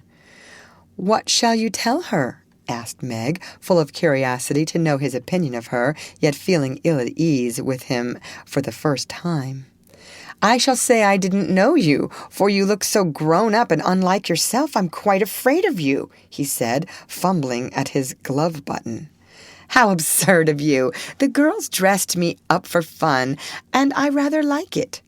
"Wouldn't Joe stare if she saw me?" said Meg, bent on making him say whether he thought her improved or not. "Yes, I think she would," returned Laurie, gravely. "Don't you like me so?" asked Meg. "No, I don't," was the blunt reply. "Why not?" in an anxious tone. He glanced at her frizzled head, bare shoulders, and fantastically trimmed dress with an expression that abashed her more than his answer, which had not a particle of his usual politeness in it. "I don't like fuss and feathers." That was altogether too much from a lad younger than herself, and Meg walked away, saying petulantly, "You are the rudest boy I ever saw." Feeling very much ruffled, she went and stood at a quiet window to cool her cheeks, for the tight dress gave her an uncomfortably brilliant color. As she stood there, Major Lincoln passed by, and a minute after she heard him saying to his mother, "They are making a fool of that little girl. I wanted you to see her, but they have spoiled her entirely. She's nothing but a doll tonight." "Oh, dear," sighed Meg. "I wish I'd been sensible and worn my own things. Then I should not have disgusted other people or felt so uncomfortable and ashamed of myself." She leaned her forehead on the cool pane and stood half hidden by the curtains, never minding that her favorite waltz had begun, till someone touched her, and turning, she saw Laurie looking penitent as he said, with his very best bow and his hand out, "Please forgive my rudeness and come and dance with me." "I'm afraid it will be too disagreeable to you," said Meg, trying to look offended and failing entirely. "Not a bit of it. I'm dying to do it. Come, I'll be good. I don't like your gown, but I do think you are just splendid." And he waved his hands as if words failed to express his admiration. Meg smiled and relented, and whispered as they stood waiting to catch the time, "Take care my skirt doesn't trip you up. It's the plague of my life, and I was a goose to wear it." "Pin it round your neck, and then it will be useful," said Laurie, looking down at the little blue boots, which he evidently approved of. Away they went fleetly and gracefully, for having practiced at home, they were well matched, and the blithe young couple were a pleasant sight to see as they twirled merrily round and round, feeling more friendly than ever after their small tiff. "Laurie, I want you to do me a favor, will you?" said Meg, as he stood fanning her when her breath gave out, which it did very soon, though she would not own why. "Won't I?" said Laurie with alacrity. "Please don't tell them at home about my dress tonight. They won't understand the joke, and it will worry Mother." "Then why did you do it?" said Laurie's eyes so plainly that Meg hastily added, "I shall tell them myself all about it, and fess to Mother how silly I've been, but I'd rather do it myself, so you'll not tell, will you?" "I give you my word I won't. Only what shall I say when they ask me?" "Just say I looked pretty well and was having a good time."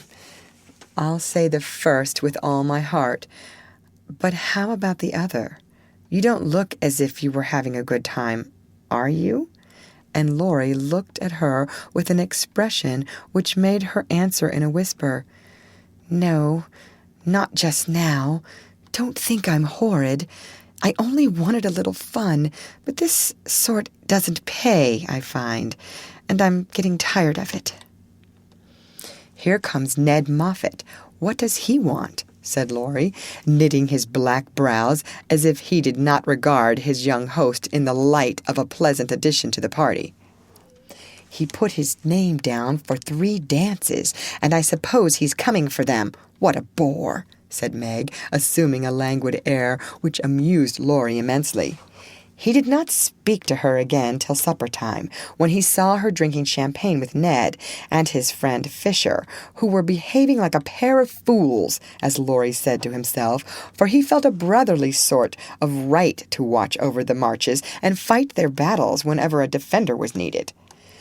"You'll have a splitting headache tomorrow if you drink much of that." "I wouldn't, Meg. Your mother doesn't like it, you know," he whispered, leaning over her chair as Ned turned to refill her glass and Fisher stooped to pick up her fan. "I'm not Meg tonight. I'm a doll who does all sorts of crazy things. Tomorrow I shall put away my fuss and feathers and be desperately good again," she answered with an affected little laugh. "Wish tomorrow was here, then," muttered Laurie, walking off, ill-pleased at the change he saw in her. Meg danced and flirted, chattered and giggled as the other girls did. After supper she undertook the German and blundered through it, nearly upsetting her partner with her long skirt and romping in a way that scandalized Laurie, who looked on and meditated a lecture. But he got no chance to deliver it, for Meg kept away from him till he came to say good night. "Remember," she said, trying to smile, for the splitting headache had already begun. "Silence à la mort," replied Laurie, with a melodramatic flourish as he went away. This little bit of byplay excited Annie's curiosity, but Meg was too tired for gossip and went to bed, feeling as if she had been to a masquerade and hadn't enjoyed herself as much as she expected. She was sick all the next day, and on Saturday went home, quite used up with her fortnight's fun, and feeling that she had sat in the lap of luxury long enough. It does seem pleasant to be quiet and not have company manners on all the time. Home is a nice place, though it isn't splendid, said Meg, looking about her with a restful expression as she sat with her mother and Joe on the Sunday evening. I'm glad to hear you say so, dear, for I was afraid home would seem dull and poor to you after your fine quarters, replied her mother, who had given her many anxious looks that day. For motherly eyes are quick to see any change in children's faces. Meg had told her adventures gaily and said over and over what a charming time she had had, but something still seemed to weigh upon her spirits, and when the younger girls were gone to bed, she sat thoughtfully staring at the fire, saying little and looking worried. As the clock struck 9 and Joe proposed bed, Meg suddenly left her chair and, taking Beth's stool, leaned her elbows on her mother's knee, saying bravely, "Marmee, I want to fess." "I thought so. What is it, dear?" "Shall I go away?" asked Joe discreetly. "Of course not. Don't I always tell you everything?" I was ashamed to speak of it before the younger children, but I want you to know all the dreadful things I did at the Moffats. "We are prepared," said Mrs. March, smiling, but looking a little anxious. "I told you they dressed me up, but I didn't tell you that they powdered and squeezed and frizzled and made me look like a fashion plate. Laurie thought I wasn't proper.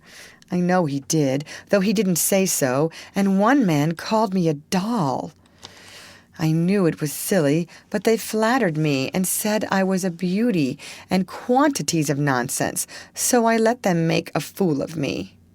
"Is that all?" asked Joe, as Mrs. March looked silently at the downcast face of her pretty daughter and could not find it in her heart to blame her little follies. "No, I drank champagne and romped and tried to flirt and was altogether abominable," said Meg self-reproachfully. "There is something more, I think."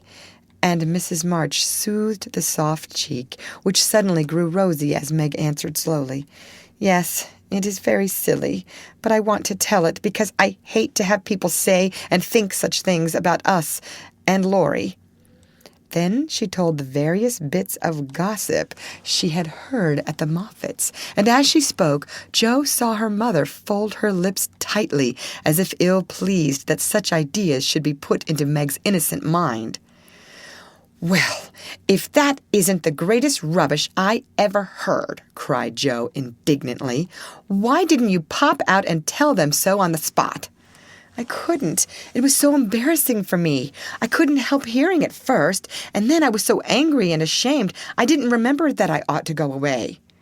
"Just wait till I see Annie Moffat, and I'll show you how to settle such ridiculous stuff. The idea of having plans and being kind to Laurie because he's rich and may marry us by and by. Won't he shout when I tell him what those silly things say about us poor children?"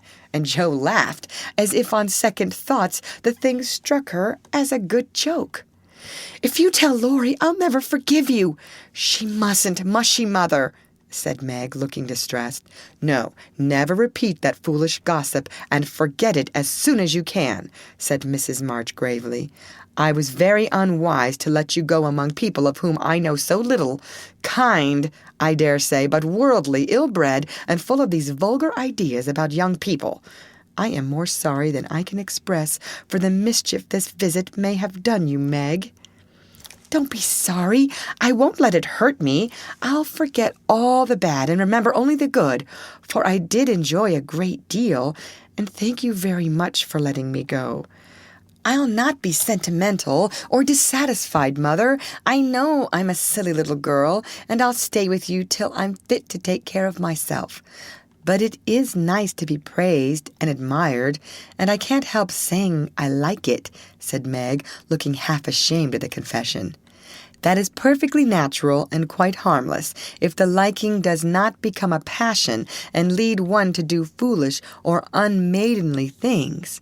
Learn to know and value the praise which is worth having, and to excite the admiration of excellent people by being modest as well as pretty, Meg." Margaret sat thinking a moment while Jo stood with her hands behind her, looking both interested and a little perplexed, for it was a new thing to see Meg blushing and talking about admiration, lovers, and things of that sort. And Jo felt as if during that fortnight her sister had grown up amazingly and was drifting away from her into a world where she could not follow. "Mother, do you have plans, as Mrs. Moffat said?" asked Meg bashfully. "Yes, my dear, I have a great many. All mothers do, but mine differ somewhat from Mrs. Moffat's, I suspect. I will tell you some of them, for the time has come when a word may set this romantic little head and heart of yours right on a very serious subject. You are young, Meg, but not too young to understand me. And mother's lips are the fittest to speak of such things to girls like you. Jo, your turn will come in time, perhaps, so listen to my plans and help me carry them out, if they are good." Jo went and sat on one arm of the chair, looking as if she thought they were about to join in some very solemn affair. Holding a hand of each and watching the two young faces wistfully, Mrs. March said in her serious yet cheery way, "I want my daughters to be beautiful, accomplished, and good, to be admired, loved, and respected, to have a happy youth, to be well and wisely married, and to lead useful, pleasant lives, with as little care and sorrow to try them as God sees fit to send. To be loved and chosen by a good man is the best and sweetest thing which can happen to a woman, and I sincerely hope my girls may know this beautiful experience. It is natural to think of it, Meg, right to hope and wait for it, and wise to prepare for it, so that when the happy time comes, you may feel ready for the duties and worthy of the joy. My dear girls, I am ambitious for you, but not to have you make a dash in the world, marry rich men merely because they are rich, or have splendid houses, which are not homes, because love is wanting. Money is a needful and precious thing, and when well used, a noble thing, but I never want you to think it is the first or only prize to strive for. I'd rather see you poor men's wives, if you were happy, beloved, contented, than queens on thrones without self-respect and peace. Poor girls don't stand any chance, Belle says, unless they put themselves forward," sighed Meg. "Then we'll be old maids," said Jo stoutly. "Right, Jo. Better be happy old maids than unhappy wives or unmaidenly girls running about to find husbands," said Mrs. March decidedly. "Don't be troubled, Meg.